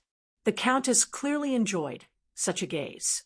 She smiled reservedly and replied, "Earl, although it makes me happy to see you looking at me like this, I still suggest that you focus on the battlefield because the real answer is about to be revealed, isn't it?" Chapter 847. Of course, madam. I can't wait to know the result. But before that, I hope to take some time to have a private chat with you. After all, it won't be long before you take over my current position. You should know that serving the entire alliance isn't an easy job, especially when it comes to alleviating conflicts and friction between each other. I'm afraid your methods won't come in handy for the time being." When old George said this, he lowered his head slightly and leaned close to the other person's ear.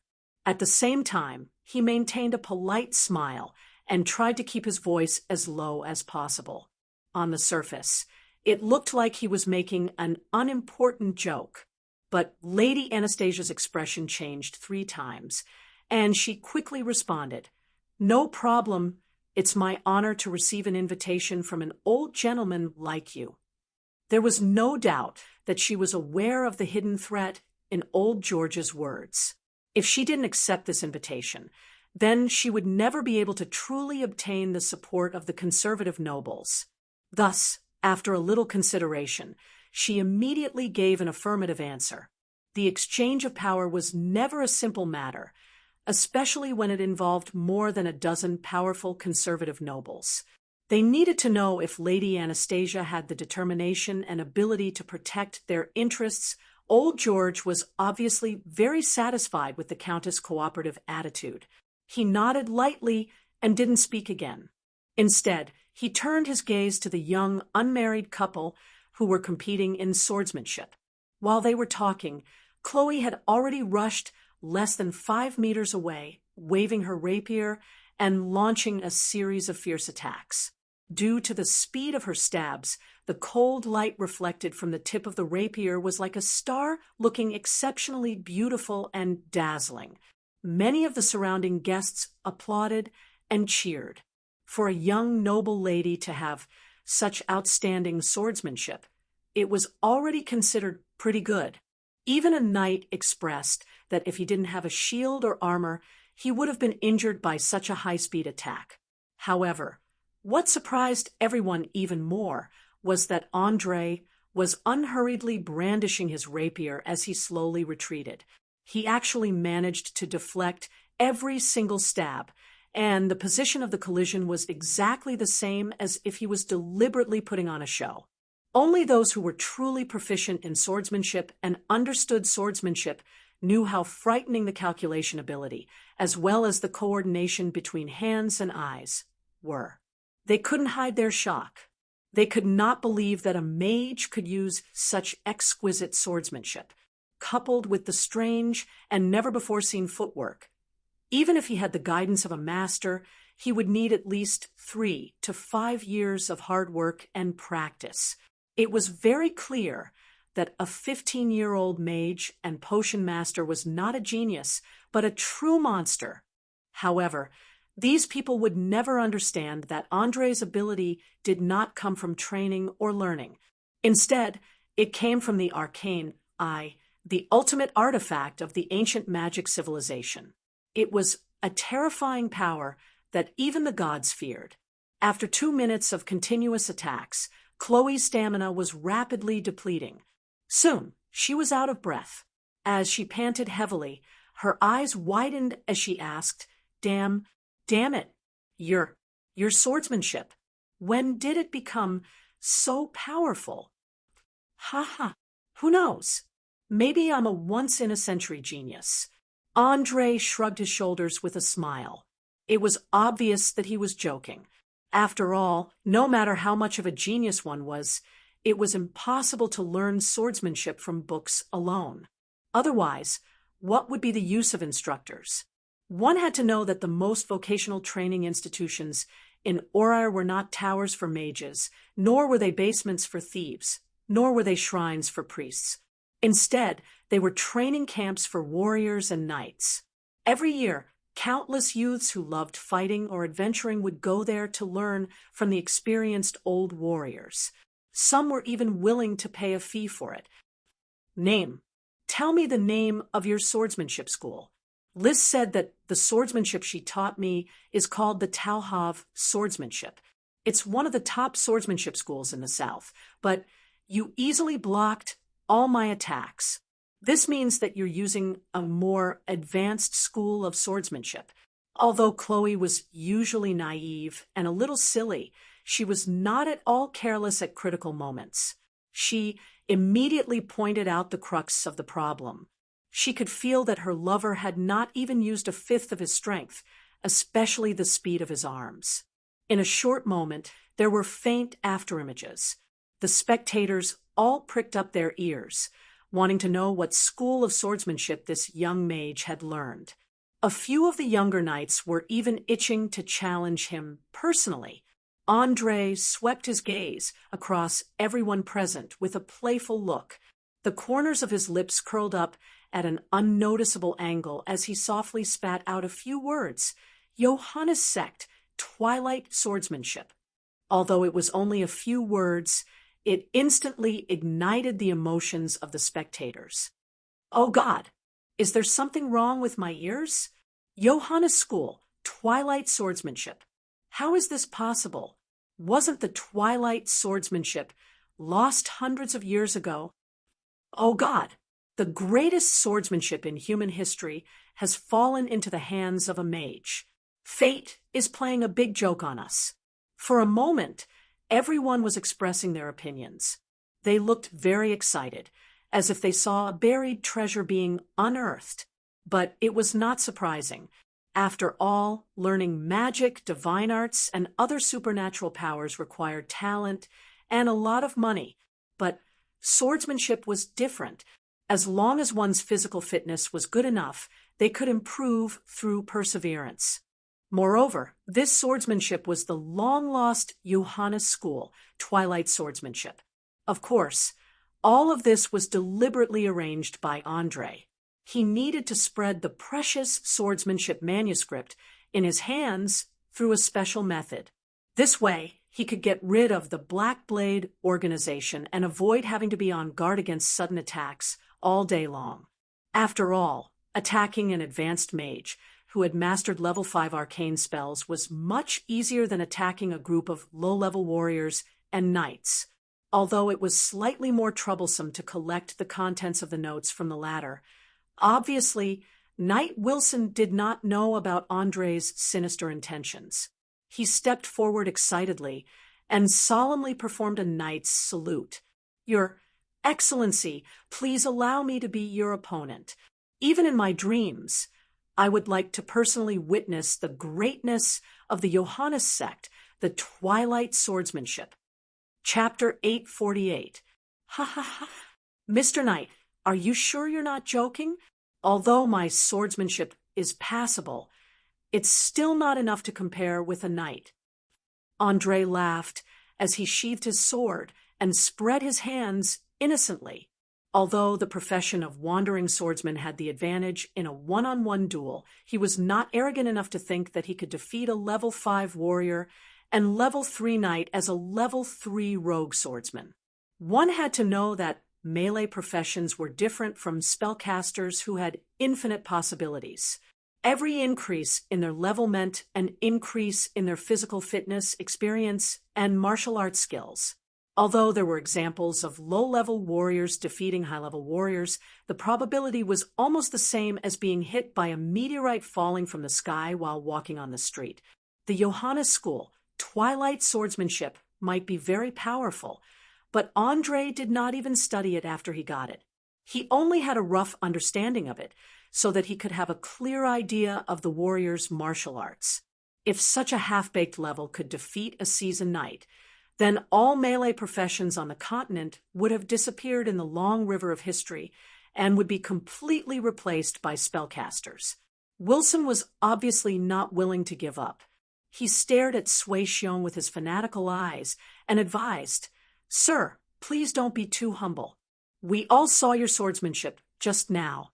Maybe you're not as good as a knight in terms of physical quality, but you're already ahead of us in terms of skills. Please don't worry. I swear in the name of the God of Guards that I will never use the special ability of a knight in the duel. It's just a duel of swordsmanship." The God of Guards was a god who worshipped absolute order.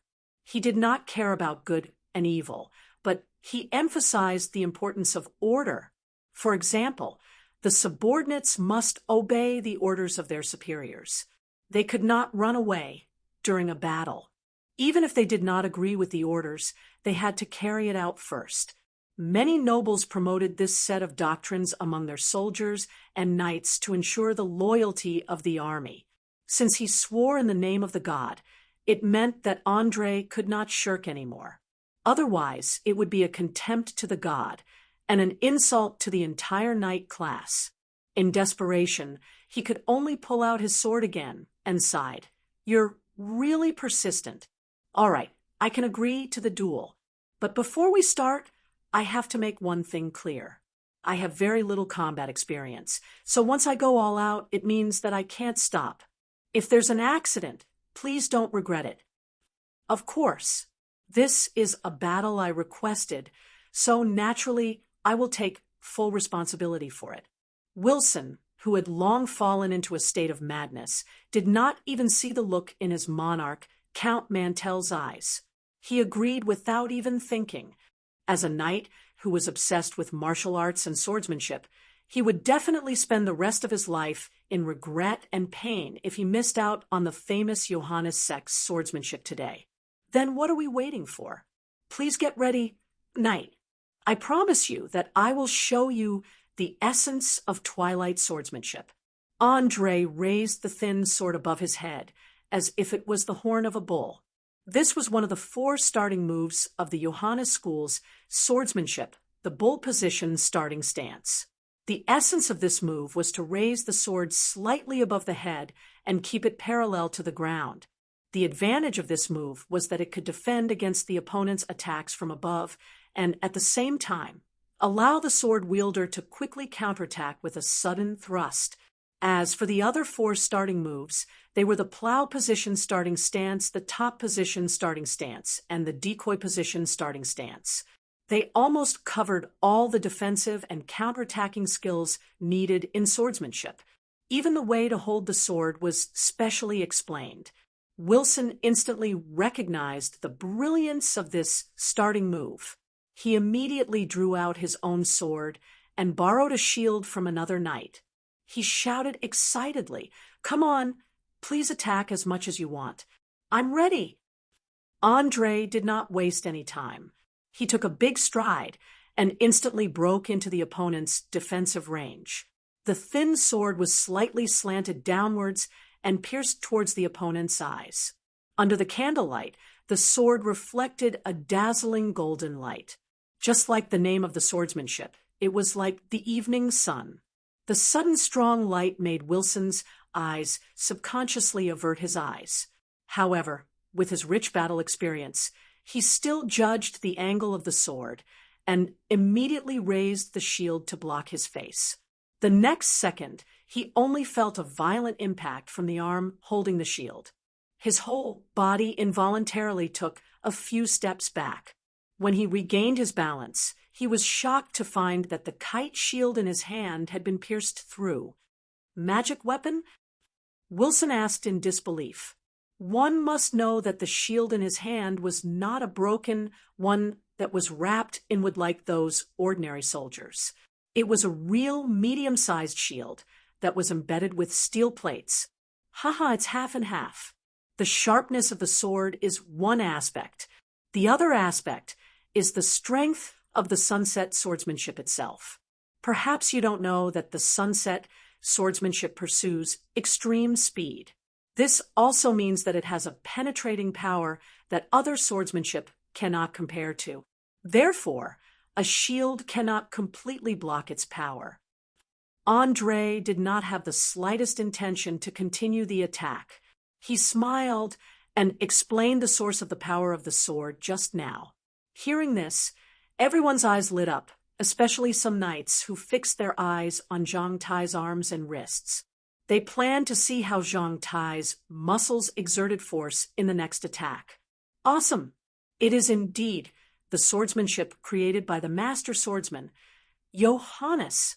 I can almost feel his arrogant demeanor in the past. "Sir, please don't hold back. Show me the essence of the sunset swordsmanship. I can't wait to see its true form." After saying that, Wilson got into his battle posture again. Even an idiot could see that his fighting spirit was completely aroused. His whole body was brimming with unconcealable excitement. "As you wish." As these 4 words left his mouth, Andre was like an arrow that left the bow. In the blink of an eye, he came close to Wilson and launched a storm of attacks. Every time he attacked, he would use the principle of light refraction to interfere with his opponent's vision. He also tried his best to avoid the collision of weapons as much as possible. This was because with his current strength of 12 points, it was impossible for him to compete with a knight who had more than 18 points of strength. If he was not careful, the weapon in his hand would instantly fly out. At this moment, Wilson was like a small boat in a storm. He was waving his sword and shield in a very awkward manner, trying to block all the attacks. However, his agility and speed were far inferior to Andre's. In less than a minute, there were 7 to 8 wounds of various sizes on his body. Although none of them were deep, the pain they brought was not small at all. Chapter 849. Looking at the knight's battered appearance and Andre's incomparably brave posture, old George opened his mouth slightly and exclaimed in a low voice, "Oh my God! Is he really a mage?" After so many years, this is the first time I've seen Wilson being suppressed in terms of swordsmanship. Count, you've only seen the surface. Although Sir Andre's attack was very fierce, it was built on the basis that Knight Wilson did not fight back with all his strength. In fact, with the knight's strong physique, he could have chosen to exchange injuries for life. However, this would not be a sparring, but a real battle of life and death. Obviously, Wilson did not want to do that. He longed to see the full extent of the Johannes sex swordsmanship, so he chose to take these injuries on his own accord. When his opponent was exhausted, he could easily win. A knight with a high level of swordsmanship hurriedly explained in order to protect the reputation of his own class. He did not want to leave an impression on all the nobles present that a knight was nothing more than that just because of a mere sparring. So, Wilson is not in danger of being defeated or seriously injured. Old George asked with uncertainty. The knight nodded seriously. That's right. This duel was destined to be unfair from the beginning. Therefore, both parties were only limited to the sparring of swordsmanship. Otherwise, Wilson would have been able to send his opponent's weapon flying with a few blows if he had activated his brute force mode. Hearing that his subordinate was sure to win, old George immediately calmed down a lot. He began to let go of his nervousness and began to admire the smooth attacks of the sunset swordsmanship. As for the other guests, they desperately wanted to record every movement in their minds so that they could go back and find an artist to draw it, so that it could be passed down as a family heirloom for future generations. They did not know that Andre had made up his mind to share all the contents of the manuscript. They also did not know what kind of danger would come with learning this set of swordsmanship. As the saying goes, if you can't win after a long time, you'll definitely lose. Although Andre's physical strength was slightly better than Chloe's, he could not withstand such high intensity and intense exercise. After just a few minutes, his breathing began to become disordered. As his breathing became disordered, his steps naturally became disordered as well. A flaw appeared in the impenetrable attack. Good chance. Wilson accurately grasped this fleeting moment. He swung his long sword and heavily struck the rapier's body, causing Andre's right hand to go numb. The weapon slipped out of his hand and stabbed into the wooden floor. However, this was not the end. He used his back foot as the center of gravity and leaped forward with all his strength, trying to use his shield to hit the opponent's chest to completely seal the victory. Seeing Wilson's attack, Andre's unarmed. He knew that he would not be able to dodge. He immediately activated the short-distance teleportation spell and disappeared from where he was in the blink of an eye. Wilson, who had missed his target, quickly turned around. His two sharp eyes widened as he began to search for traces of his opponent. But before he could find it, Andre had already walked out from the crowd. He picked up the rapier on the ground and said with a smile, "Let's call it a day, Mr. Knight. I used magic just now, so you win this duel." After saying that, he waved at the elven druid hiding in the corner. "Nina, come and heal this knight." Yes, master. The son of the blue wolf, who had covered his entire body with a cloak, stood out under the gaze of countless pairs of eyes. He began to chant a spell with a heavenly voice. Soon, a gust of green energy enveloped Wilson. In less than 5 seconds, all the bleeding wounds on his body were miraculously healed. Not even a scar was left. After doing all this, Nina bowed to her master. She ignored the astonished eyes of the others and returned to the corner of the hall. Together with her animal companion, the winter wolf, she ate a fresh fish steak. As a life created by magic, in her eyes, other than Andre, there was nothing worthy of her concern. She was fearless even in the face of death. Wilson lowered his head and glanced at his unscathed chest. He put away his sword and shield, put one hand on his chest, and bowed solemnly. Thank you. Thank you very much for your kindness and generosity. I owe you a favor. If there's anything you need in the future, please don't hesitate to ask. As long as it's not against morality and the spirit of chivalry, I'll do my best to repay you. He was very clear that he had gained a lot of benefits in this competition, especially the few starting postures and force exertion techniques. Once they were combined with the existing martial arts techniques, his strength would be greatly improved in an instant. Staring at the sincere eyes of the knight, Andre suddenly laughed without warning. He laughed very happily. As he laughed, he asked, "Why? Are you satisfied with just this little gain?" "What do you mean by that?"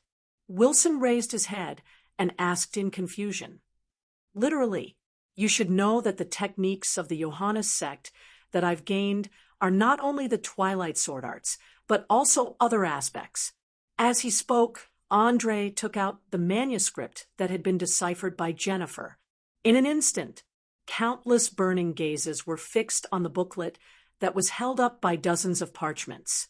As everyone knew, Orire was a world where power reigned supreme. No one would not be tempted by the precious treasure left behind by the greatest warrior in human history. Looking at Wilson's reaction at the moment, he could tell that his whole body was trembling uncontrollably. He subconsciously wanted to reach out and snatch it, but he stopped halfway. Following that, he let out a helpless and bitter laugh. "I'm sorry, Your Excellency. I forgot myself. You shouldn't take it out, especially not in public. It will cause a storm of blood, and countless people will lose their lives trying to snatch it." "That's right. Put it away quickly." Lady Anastasia stood out and shouted with a flushed face. She could not believe that Andre would show such a precious thing in front of so many nobles. Even if he did not use it, he could totally leave it for his family.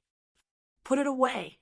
"No, as a mage, I think this is a treasure that belongs to the warriors and knights. It should not be locked in a dark treasury. It should be taken out and shared with everyone. Everyone. Since you are all my closest allies, then I'll donate this manuscript of the Sword Arts Master Johannes to the Alliance. In the future, every family that holds shares in the Alliance can read the contents recorded in it." In order to set the atmosphere, Andre quietly cast a friendly spell on himself when he was speaking. It could make the spellcaster more approachable, as if the spellcaster was the other party's closest family member and friend.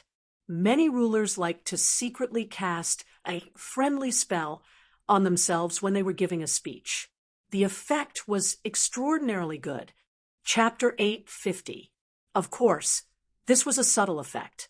Ordinary people would not be able to detect it at all. Coupled with that righteous expression, even if someone noticed that something was wrong, they would not have much of a reaction. After all, everyone had actually gained tangible benefits. After all, in the face of huge benefits, most people's IQ would plummet. It was not that they were stupid, but that their overly excited brains had subconsciously filtered out the suspicious information. Only President Boris noticed the fluctuation of magical energy. The corners of his mouth curled up slightly, revealing a meaningful smile. If it were not for the presence of so many outsiders, he would have been unable to help but applaud this appropriate spell of silent casting.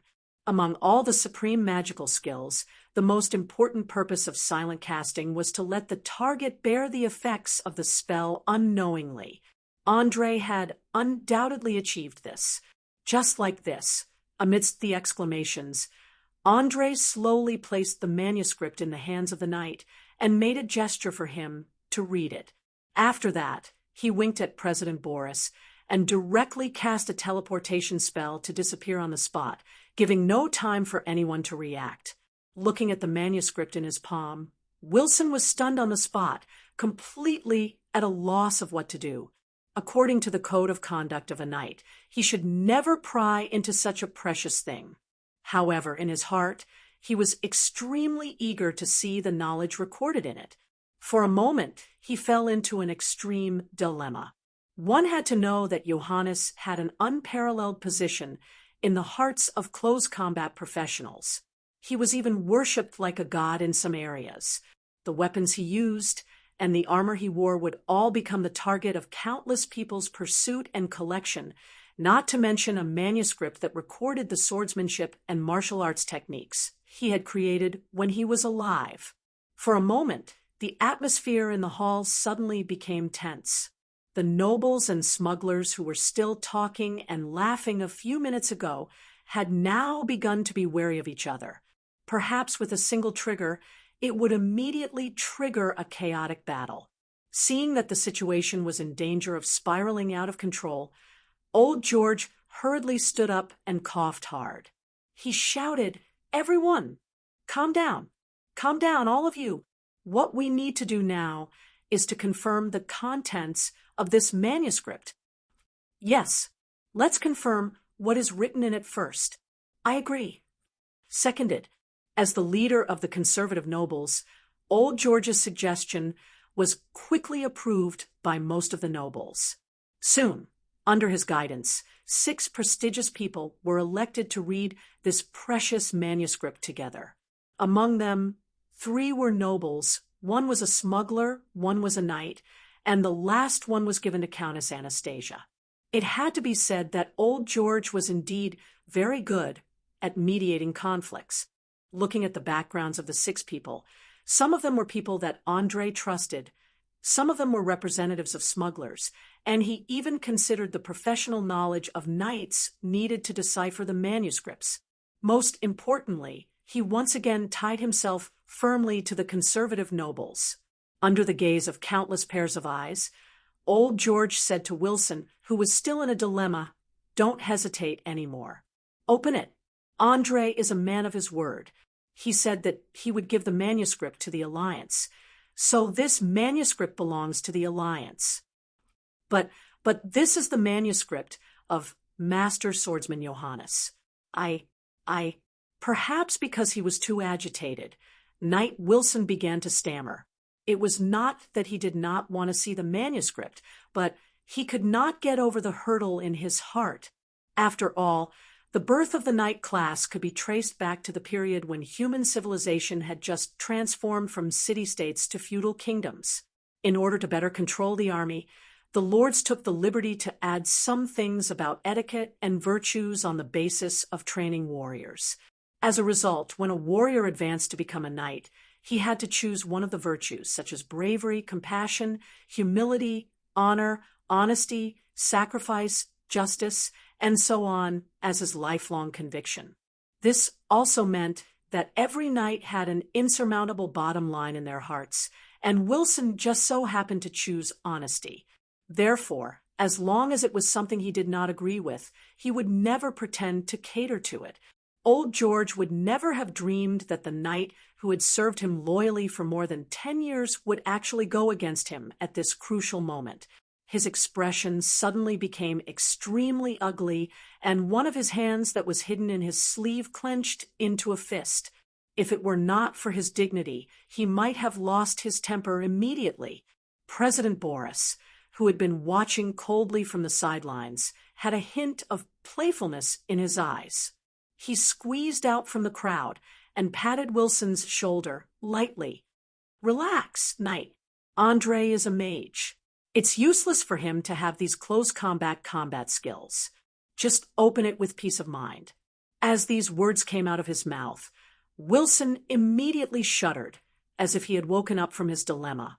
He nodded subconsciously. Since even you said so, then I'll respectfully obey. Everyone, please take a look. As he spoke, he casually flipped open the first page of the manuscript. The densely packed letters on the top were instantly displayed in front of everyone. While everyone was attracted by the manuscript, President Boris revealed a scornful smile. Soon, he also cast a teleportation spell and disappeared on the spot. As a great mage, how could he not see that Wilson was affected by the friendly spell? Subconsciously, he regarded Andre as his closest friend. Subconsciously, he wanted to protect his friend's interests. Coupled with his special belief of honesty, that was why he fell into a dilemma and could not extricate himself. A mere level 1 magic almost caused a powerful knight to fall out with the person he was loyal to. What was more frightening was that the person involved did not even know about it.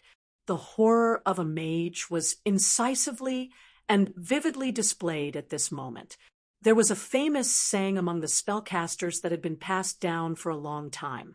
There were no useless spells in the world, only lousy mages. A white light flashed, and Boris directly appeared in the central control room of the underground mage tower.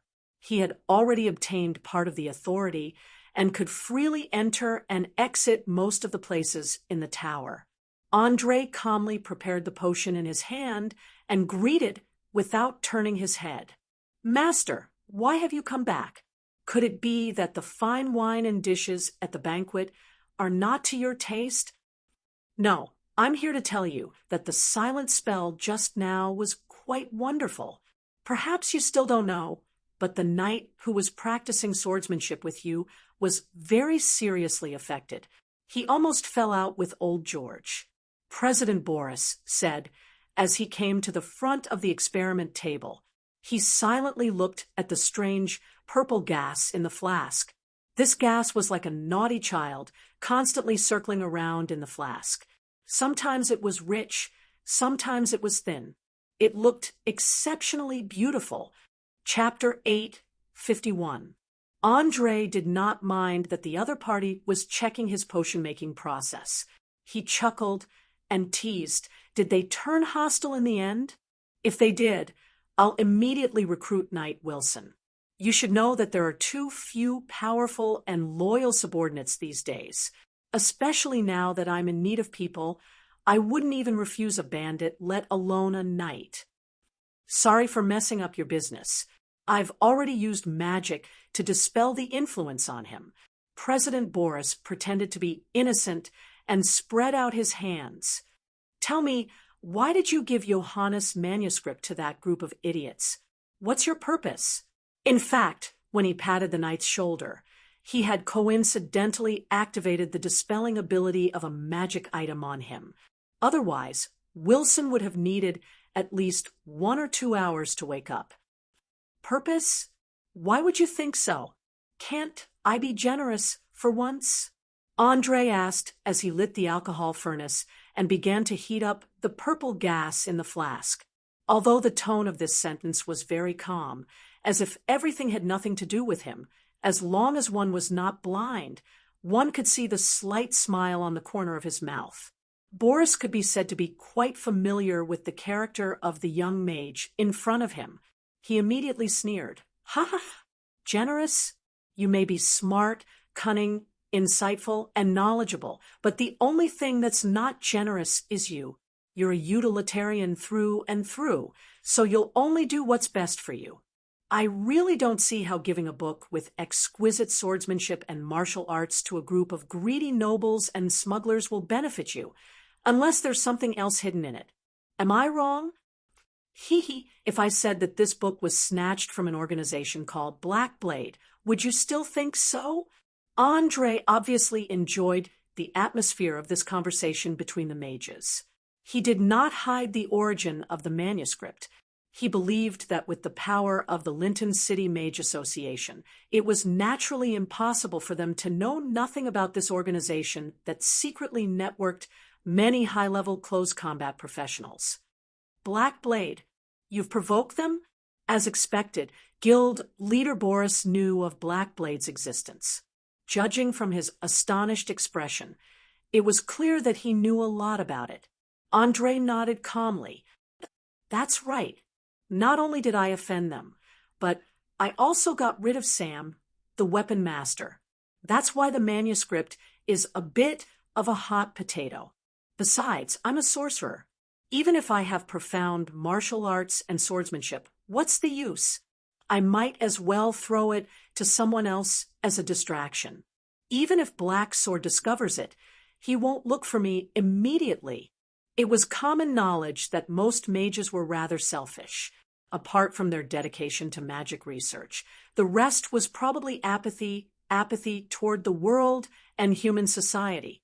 Hence, when President Boris learned that Andre had caused a huge problem for the nobles, not only did he not show any dissatisfaction, he even laughed heartily and clapped his hands. Pa pa pa pa pa pa. Wonderful! How wonderful! Who would have thought that not only did you get rid of a huge problem, but you also made those idiotic nobles grateful to you. I'm sure they're still celebrating their amazing wealth, but they don't know that this wealth is actually the source of the disaster. You flatter me. I'm only exploiting the greed in human nature. After all, there's nothing free in this world. If you want to gain something, you have to be prepared to pay the same price. That's why free is a trap in itself. Old George couldn't control his greed, so he can't blame anyone else. Andre never felt that there was anything wrong with his way of doing things, because he had never forced anyone. Instead, he had given them the right to choose. It was just that until now, no one had been able to see through the danger hidden behind the huge benefits. Greed, one of the original sins of mankind. Boris stroked the short beard on his chin and sighed, ending the topic of the manuscript. After all, he was a great sorcerer. He had no interest in things like swordsmanship or martial arts. It should be known that sorcerers who specialized in transfiguration could strengthen their own physical abilities through arcane spells. Even if a warrior trained their body to the extreme, they would still be unable to change the fact that they were made of flesh and blood. On the other hand, transfiguration sorcerers could transform themselves into trolls that couldn't be killed by swords and sabers, giants with infinite strength, mind flayers with psychic abilities, and even indestructible metal golems. In the face of the huge difference in the essence of life, any martial arts or swordsmanship was just a joke. Almost anyone with a little knowledge would understand that only magic was the only path to the supreme throne of truth. While the chairman was sighing with emotion, Andre quickly added a bit of bat wings, octopus tentacles, and 2 drops of mucus that emitted a pungent smell into the flask. After these things fell into the flask, they rapidly reacted with the purple gas. Then there was a burst of ear-piercing screams from the inside, like a sound that could only be made by a human being under extreme pain. Boris was very surprised by the phenomenon in front of him. He asked tentatively, "What is this?" Andre carefully poured the steam that could make sounds into a pre-prepared flask. He then quickly closed the flask with a wooden stopper and completely sealed the flask with wax. After doing all this, the nervous expression on his face relaxed a little. He replied with a smile, "It's nothing. I invented a little toy based on an ancient potion. Although it won't cause any harm to the body, it can cause some dysfunction in the brain." Brain? Boris subconsciously moved closer to the flask, wanting to smell the residual gas inside to feel what kind of effect it would have on the body. Seeing this, Andre quickly stopped him and explained with a bitter smile, "Master, if I were you, I would definitely not smell it. It can cause the fibrous tissue that connects the left and right sides of the brain, the corpus callosum, to malfunction." Boris obviously had never heard of the corpus callosum. He immediately asked, "Can you explain it to me in detail?" Of course. As everyone knows, the human brain is divided into two halves, and these two halves of the brain have overlapping functions. They even have the ability to deal with problems independently. It is all dependent on the corpus callosum for management. Otherwise, there will be a situation where the two halves of the brain give orders to the same part of the body at the same time. For example, if you want to pick up two pens on the table at the same time, under normal conditions, the brain will give orders to both hands. But if the corpus callosum is removed or malfunctioning, then the left and right sides of the brain may give orders to one of the hands at the same time. At this time, the hands will act uncontrollably. Andre smiled and explained in detail the function of the corpus callosum in the brain.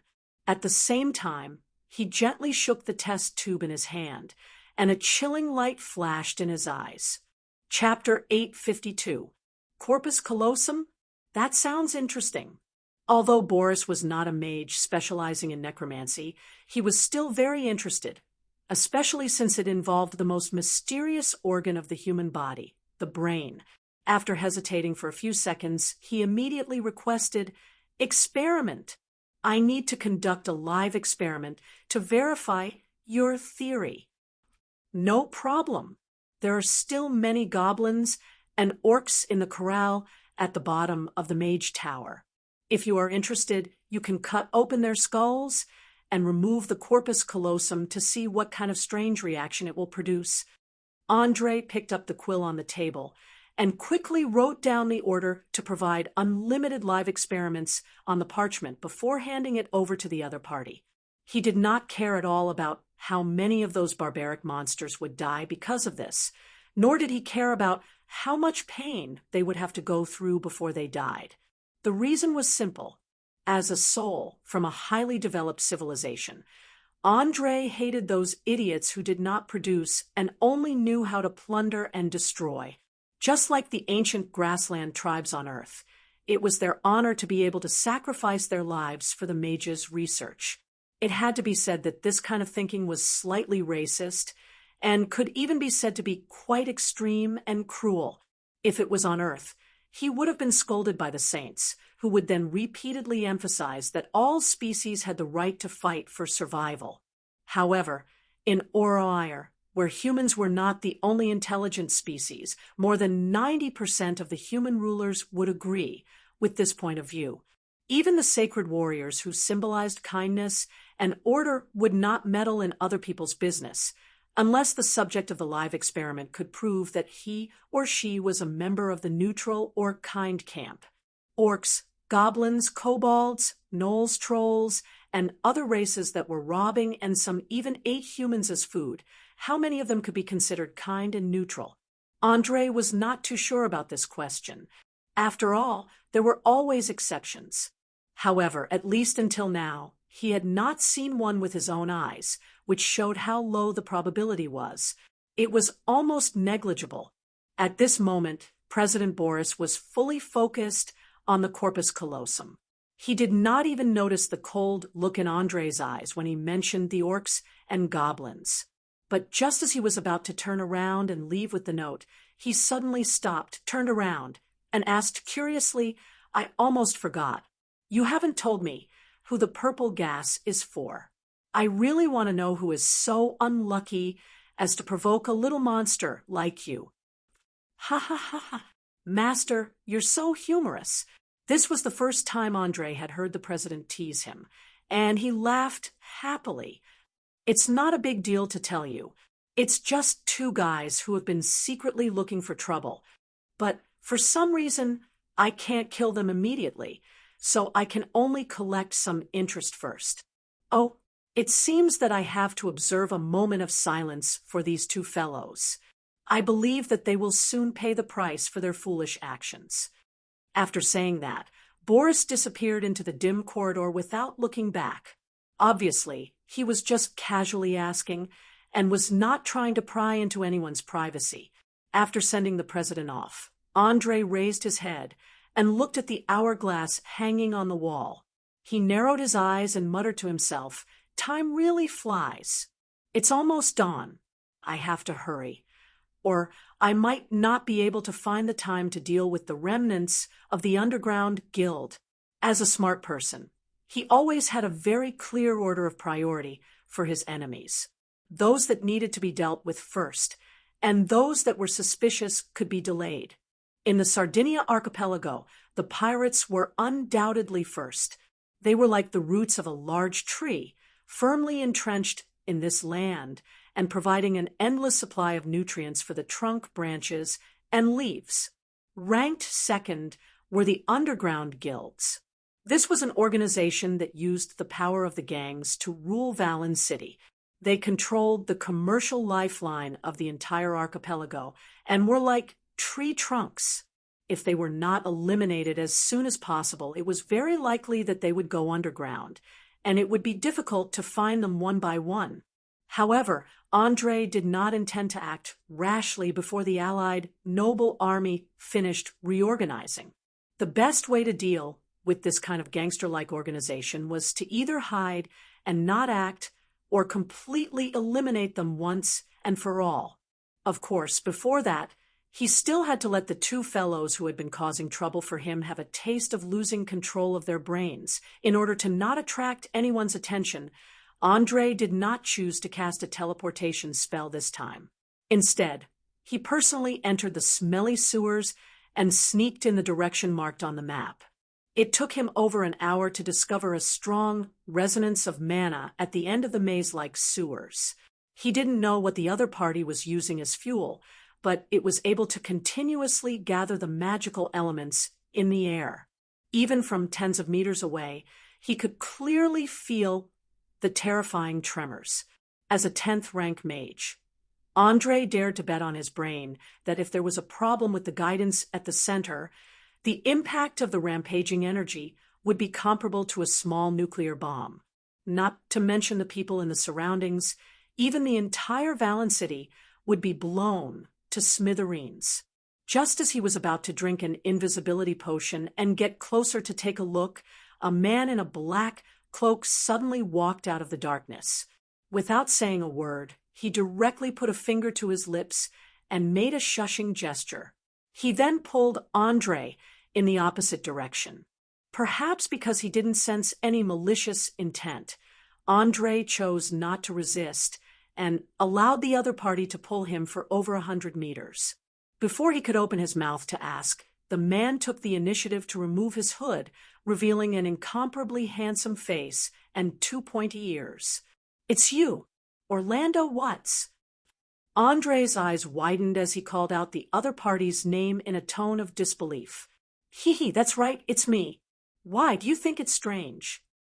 The half-elf great mage asked with a smile. He always gave people the illusion of being cultured and refined, as if the one standing in front of him wasn't a half-step legendary mage, but an elegant noble. Andre obviously didn't expect this unexpected meeting. He hesitated for a moment before quickly probing, "Why are you here?" Orlando shrugged with a smile. "Of course I'm here to complete the mission set by my mentor. I'm here to help those two idiots summon the true body of the Count of Hell, Nim Yukubo, to the material world. Otherwise, do you think they can do this? I'm curious. What are you planning to do here?" Chapter 853. Me? Of course, I'm here to seek revenge on those two fellows. You must know that they have secretly caused me a lot of trouble, so they have to pay a price no matter what. Andre did not hide his intentions in the slightest and spoke openly. He had never been the kind of righteous man who liked to hang forgiveness on the edge. There was only one possibility for an enemy to be forgiven by him, and that was a dead person. The half-elf great mage obviously appreciated this attitude of seeking revenge, and nodded approvingly. "Well said. As far as personal feelings are concerned, I support your actions. However, the teacher has specially instructed that before the completion of the summoning, no one should act rashly and alert the enemy. Otherwise, with Count Namuka's degree of caution, he is likely to refuse to respond to the summoning. You are also a mage, so you should know how vigilant the devils are. It can be said that they spend every minute and every second in scheming against each other. Their sensitivity to danger is far beyond the imagination of ordinary people. So I must stop you. Not even a little revenge. Andre asked with a frown. He was a little unwilling to just let it go. After all, when the summoning was over, it was not certain whether this fellow could even survive. At that time, not to mention revenge, he might not even be able to find a corpse to vent his anger on. It should be known that summoning the projection of a great devil in the material world and its actual body were two completely different concepts.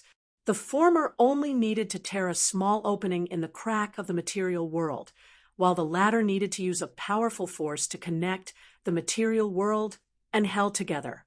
In terms of the energy level and scale, this could already be regarded as a legendary spell. Even the impact of the moment of connection was enough to cause devastating damage. Orlando undoubtedly understood this point. After hesitating for a few seconds, he quickly replied, "It's not completely impossible. It depends on how small your revenge is. If necessary, I can give you some help." Andre did not say anything further. He directly took out the prepared potion and placed it in the other party's hand. "This is my revenge. You only need to spray it into the air and let those two annoying flies take a breath. Its effect is—" The half-elf great mage glanced at the sealed strange gas and subconsciously raised his eyebrows. As a spellcaster who was half a step into the legendary realm, he had never seen such a strange thing. Before he figured out its purpose, he would not use it easily. It causes the brain to lose the ability to regulate the body. The person who inhales it will have cross-tactile localization problems, such as loss of control of the hands and feet, loss of vision, and so on. The effect lasts for about 2 hours. Other than that, there are no other abnormalities. The corners of Andre's mouth curled up slightly, revealing a playful smile. In fact, the malfunction of the corpus callosum did not stop there. It even caused the left and right brain to form two completely split personalities. Each half of the brain could learn, remember, express feelings, and carry out planned actions. Think about it. What would happen when a person's body was dominated by two different consciousnesses? Even if he didn't have schizophrenia to begin with, he would still end up with schizophrenia. Wow, a new formula. Orlando let out an exaggerated cry and carefully shook the gas in the bottle, as if considering the impact of this thing on the whole plan. After more than a minute, he reluctantly nodded. "All right, I'll help you this time, but as a condition, you have to tell me the formula and the principle behind it later." "No problem." Andre agreed, without even thinking about it. After getting the promise, Orlando quickly began to chant a spell in a low voice. In the blink of an eye, his whole body slowly became transparent and finally disappeared completely into the air. What he used was obviously not an ordinary invisibility spell, but a real high-level invisibility spell. Even if he was detected by a spell, the other party would not be able to determine his specific position. Andre did not try to follow, because he believed that there must be a lot of magic traps outside the ritual. Perhaps these traps would not be able to stop a half-elf great mage, but it would still be a little troublesome for him. Fortunately, Orlando did not let Andre wait for too long. In just 5 minutes, he returned to where he was. First, he removed the effect of the highlight invisibility spell, then gently pointed at the air, and a clear image appeared in front of him. He saw Casimir Kiz and his subordinate lying on the ground in a very strange position. Their legs seemed to be spasming, bending and straightening, and their arms were not listening to them. They tried to stand up a few times, but in the end, one of their arms would be out of control, and they would fall down heavily. As for Giles Chandra, he was slightly better. Perhaps it was because he was an undead creature, but he did not rely too much on his brain. He could barely stand up against the wall and continue to guide the huge amount of magic energy. However, from the constant twitching of his 10 fingers, it could be seen that he was affected to a certain extent. The half-elf great mage pointed at the strange appearance of the 3 people in the image and laughed. "Ha ha ha ha! How is it? Do you feel better now? You must know that I was shocked by this naughty purple gas.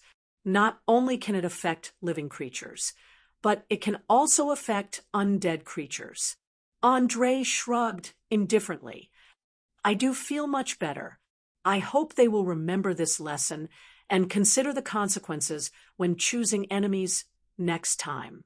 Of course, if there is a next time, don't worry, I promise there won't be a next time.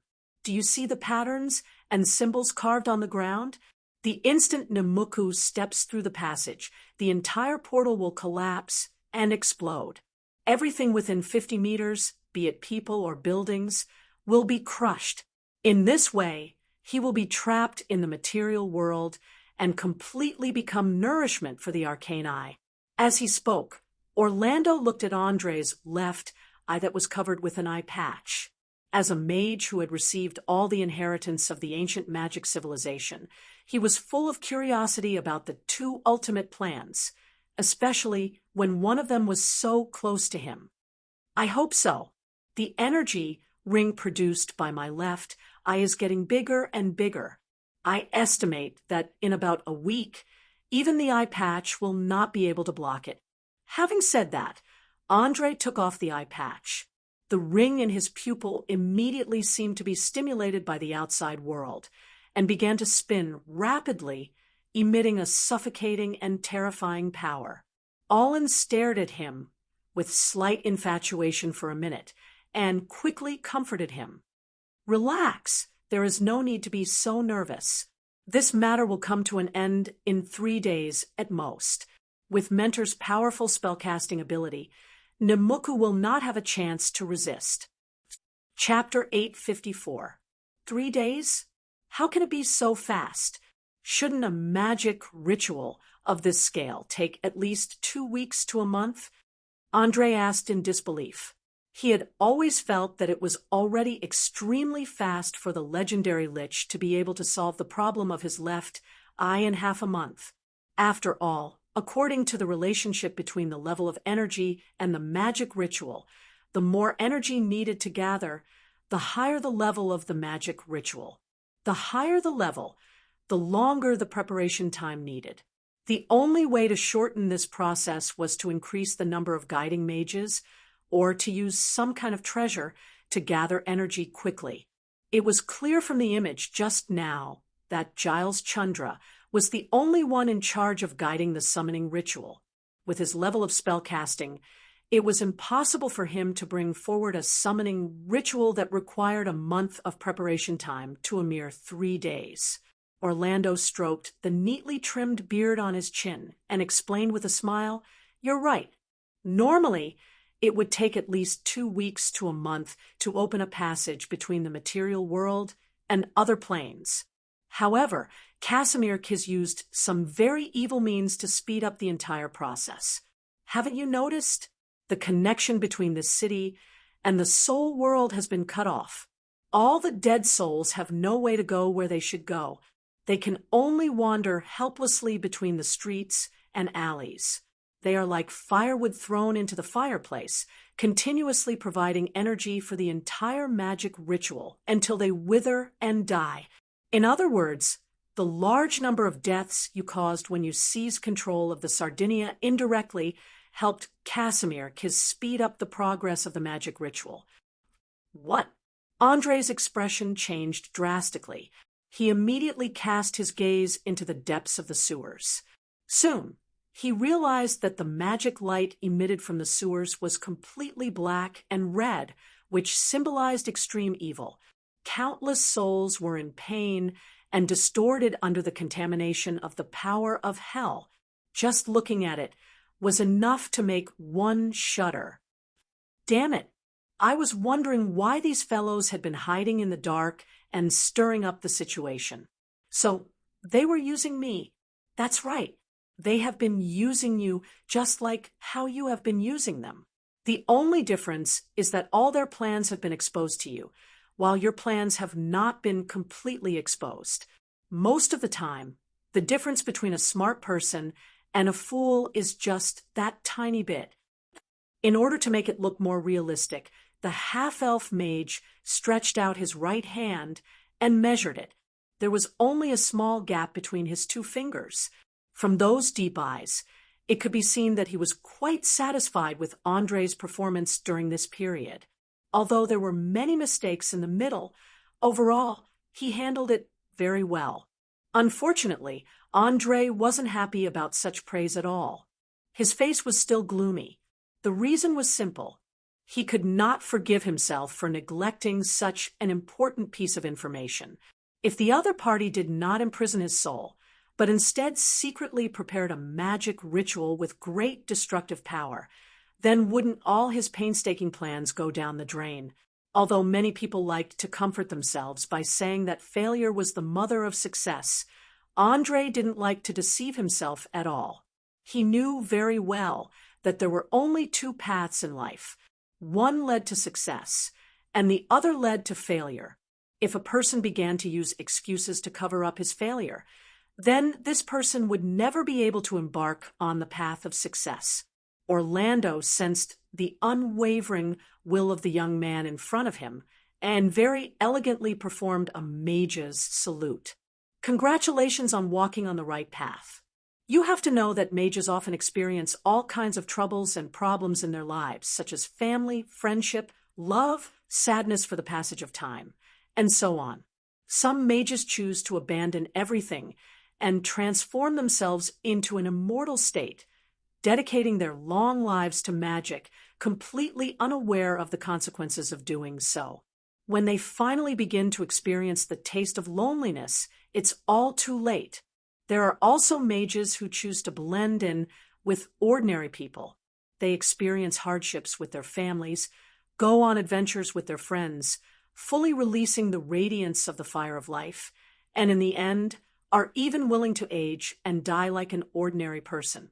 Although these people live a vigorous life and will never feel lonely, they will never be able to pry into the true mystery of magic. Apart from the above, there was also a type of mage who would choose a path between the two. They would also savor the beautiful emotions in life, but they would never let themselves sink too deeply into them. They would also use magic to prolong their lives, but they would always have a few family members and friends by their side. There is no doubt that you and I are this type of mage. Perhaps our personalities are slightly different, but in essence, we are not different. Don't be in a hurry to deny it. I noticed that the halfling called Portia is being protected by you. Isn't that proof that you cherish friendship? Andre stared at the half-elf standing in front of him without saying a word. No one knew what he was thinking at the moment. After being silent for a full 10 minutes, he finally took a deep breath and slowly said, "You say that we are the same type of people? No, it's the opposite. I think that we are completely different, whether it's in thought or in action. You just mentioned Portia's experience, so you must have been observing the tragedy from the side, right? Of course. As a watcher, every move in this city is under my control, and that poor little fellow is naturally no exception." Orlando didn't quite understand what the young man in front of him was trying to say, but he still explained. "In that case, have you ever had the urge to help her?" Andre asked again without rhyme or reason. Orlando pondered for a second and gently shook his head. "I'm sorry, no. As a watcher, I must always remain calm and rational and try not to interfere as much as possible. You see, there is a difference. If it were me, I would definitely take the initiative to do something within the scope of my ability. The biggest difference between us is that I still have my humanity while you have abandoned it in your long life. In your eyes, friendship, family, and love have all become a kind of spiritual food, and not really come from the heart. When necessary, you can completely abandon all feelings. Andre did not hold back, and pointed out the cold heart hidden under the friendly surface of the half-elf. He was actually the same as the legendary Lich, a product of the old era. In his heart, there was probably nothing that he really cared about apart from reviving the magic civilization. To them, magic was everything in life. Chapter 8:55. Orlando was silent. Perhaps no one had ever dared to speak to him in such a tone before, or perhaps he had never realized the problem with himself. In short, the half-elf archmage suddenly fell into a state of confusion and began to think about everything he had done over the years. Andre had no intention of disturbing him. He just stood there, silently, waiting for the other party to think it through. Whether it was in his previous life or in this life, he had never really come into contact with a life form that could live for more than 500 years, or even 1,000 years. He simply did not understand what it was like. In such a long time, even steel would decay, let alone an intelligent life that was easily tempted. To a certain extent, it was already not easy for Orlando to maintain a certain level of emotion. Look at his legendary Lich mentor, who had long since completely obliterated all emotions. His entire being was like a cold machine, with a strong sense of purpose in everything he did. If the revival of magic civilization had to first destroy the material world, he would definitely choose to destroy the world without hesitation. What was human nature? Human nature was the desire for survival that existed because of the dangerous environment in which one's ancestors lived. The desire for victory, the desire for a partner similar to oneself, the concern for one's own kind and one's own status, and the habit and sympathy of prehistoric humans, as well as the impulse to help one's own kind. It could be changed by acquired memories and the things around it, but it would also gradually become less intense in a long life and eventually disappear completely. Andre was not too sure if the half-elf had really lost the last trace of humanity, but he could guarantee that the other party had definitely not experienced the taste of impulse or anger for a long time. He did not know how much time had passed, perhaps a few minutes, perhaps an hour or two. Orlando seemed to have figured something out. He suddenly raised his head and smiled. You're right. We do have some differences, but that doesn't mean that we're not the same kind of people. The reason is simple. You're still so young and have not experienced much at all. You can't understand the essence of the universe we exist in and what the existence of mages means. Don't worry. When you live to my age, you'll slowly realize what's most important and what can be given up. After all, no one's life is perfect. If you want to get something, you have to pay the price first. Isn't that right? The price you pay is to abandon all strong emotions and then turn them all into a psychological placebo. Or should he use a charitable attitude to face kinship, friendship, and love? I'm sorry, but this is not the future I want. At least, I don't want it now. The future? Who can say for sure?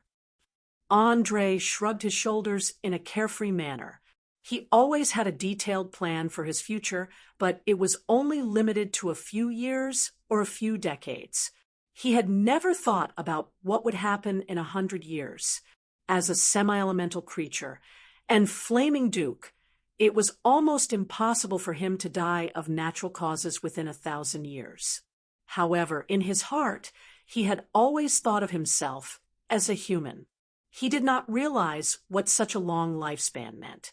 However, Orlando was clearly aware of this. He wasn't in a hurry to refute. Instead, he emphasized meaningfully, I've said that we're the same kind of people. Whether you believe it or not, it's an ironclad fact. You might not be able to understand my choice now, but please remember that you are a mage, the master chosen by the Arcane Eye. You are the person who will bring about great changes in the prophecy. You are also a thorn in the side of many gods. As for what will happen in the future, let's wait and see. There was no doubt that there would never be a result if they continued to argue about the same kind of people. That was why the half-elf mage took the initiative to end this topic. He was very clear that people with strong wills like himself and Andre would never be convinced by mere words. Continuing to argue would only waste precious time. Of course, Andre was also pressed for time, so he immediately nodded in agreement. Then let's wait and see. Oh, right, this is the potion, formula, and principle that I promised to give you just now. While you were away, I recorded it on the sheepskin. Orlando took a quick glance at it. A satisfied smile quickly appeared on his handsome face. A very interesting topic. I think I should be able to research it further. Who knows, I might be able to find some new ways to deal with giant monsters. Then I wish you success in your research. If there's nothing else, I'll go back. You should know that there are still many troubles waiting for me to deal with. Having said that, Andre placed one hand on his chest and bowed slightly. He then turned and walked towards the nearest exit. Before he could take a few steps, the half-elf mage immediately took out a glass bottle containing a bloody sarcoma from his waist bag. He called out softly, "Wait, I'll give this to you as a return gift. I have no use for it anyway." Hearing this, Andre turned around and glanced at the thing in the bottle. He frowned and asked, "What is this? It looks a little disgusting." "It's an organ cut from a woman called the female scorpion. It's this organ that allows this woman to freely travel between the material world and the shadow world. You only need to transplant it into someone's body, and that person will obtain the same ability." Having said that, Orlando threw the bottle directly into the air and disappeared again. It was unknown whether he had left or entered a state of invisibility. Female scorpion? After Andre caught the bottle, the female assassin with the strange ability quickly appeared in his mind. He slowly sneered. "Humph. I was wondering why I couldn't find her whereabouts after the last time we met. It turns out that she hid in the Sardinia Islands and became the captive and research subject of a great mage. How unlucky." The sarcoma in the bottle was not big. It was about the size of an adult's eyeball. Its surface was densely surrounded by a layer of gray shadow energy that flowed like liquid. In order to ensure that it was always in an active state, the bottle was filled with a solution that had been treated with magic. There was no need to worry about necrosis for the time being for a month or two, due to the vigorous development of necromancy magic. In Orire, organ transplants did not need to be as troublesome as on Earth. There was blood type testing and matching, and there might even be serious rejection. With the help of a few spells, the body parts could be changed however he wanted. Even if the success rate was not 100%, it was at least 80%. In other words, if Andre immediately transplanted the sarcoma into his body, he would be able to obtain the ability to travel between the material world and the shadow plane.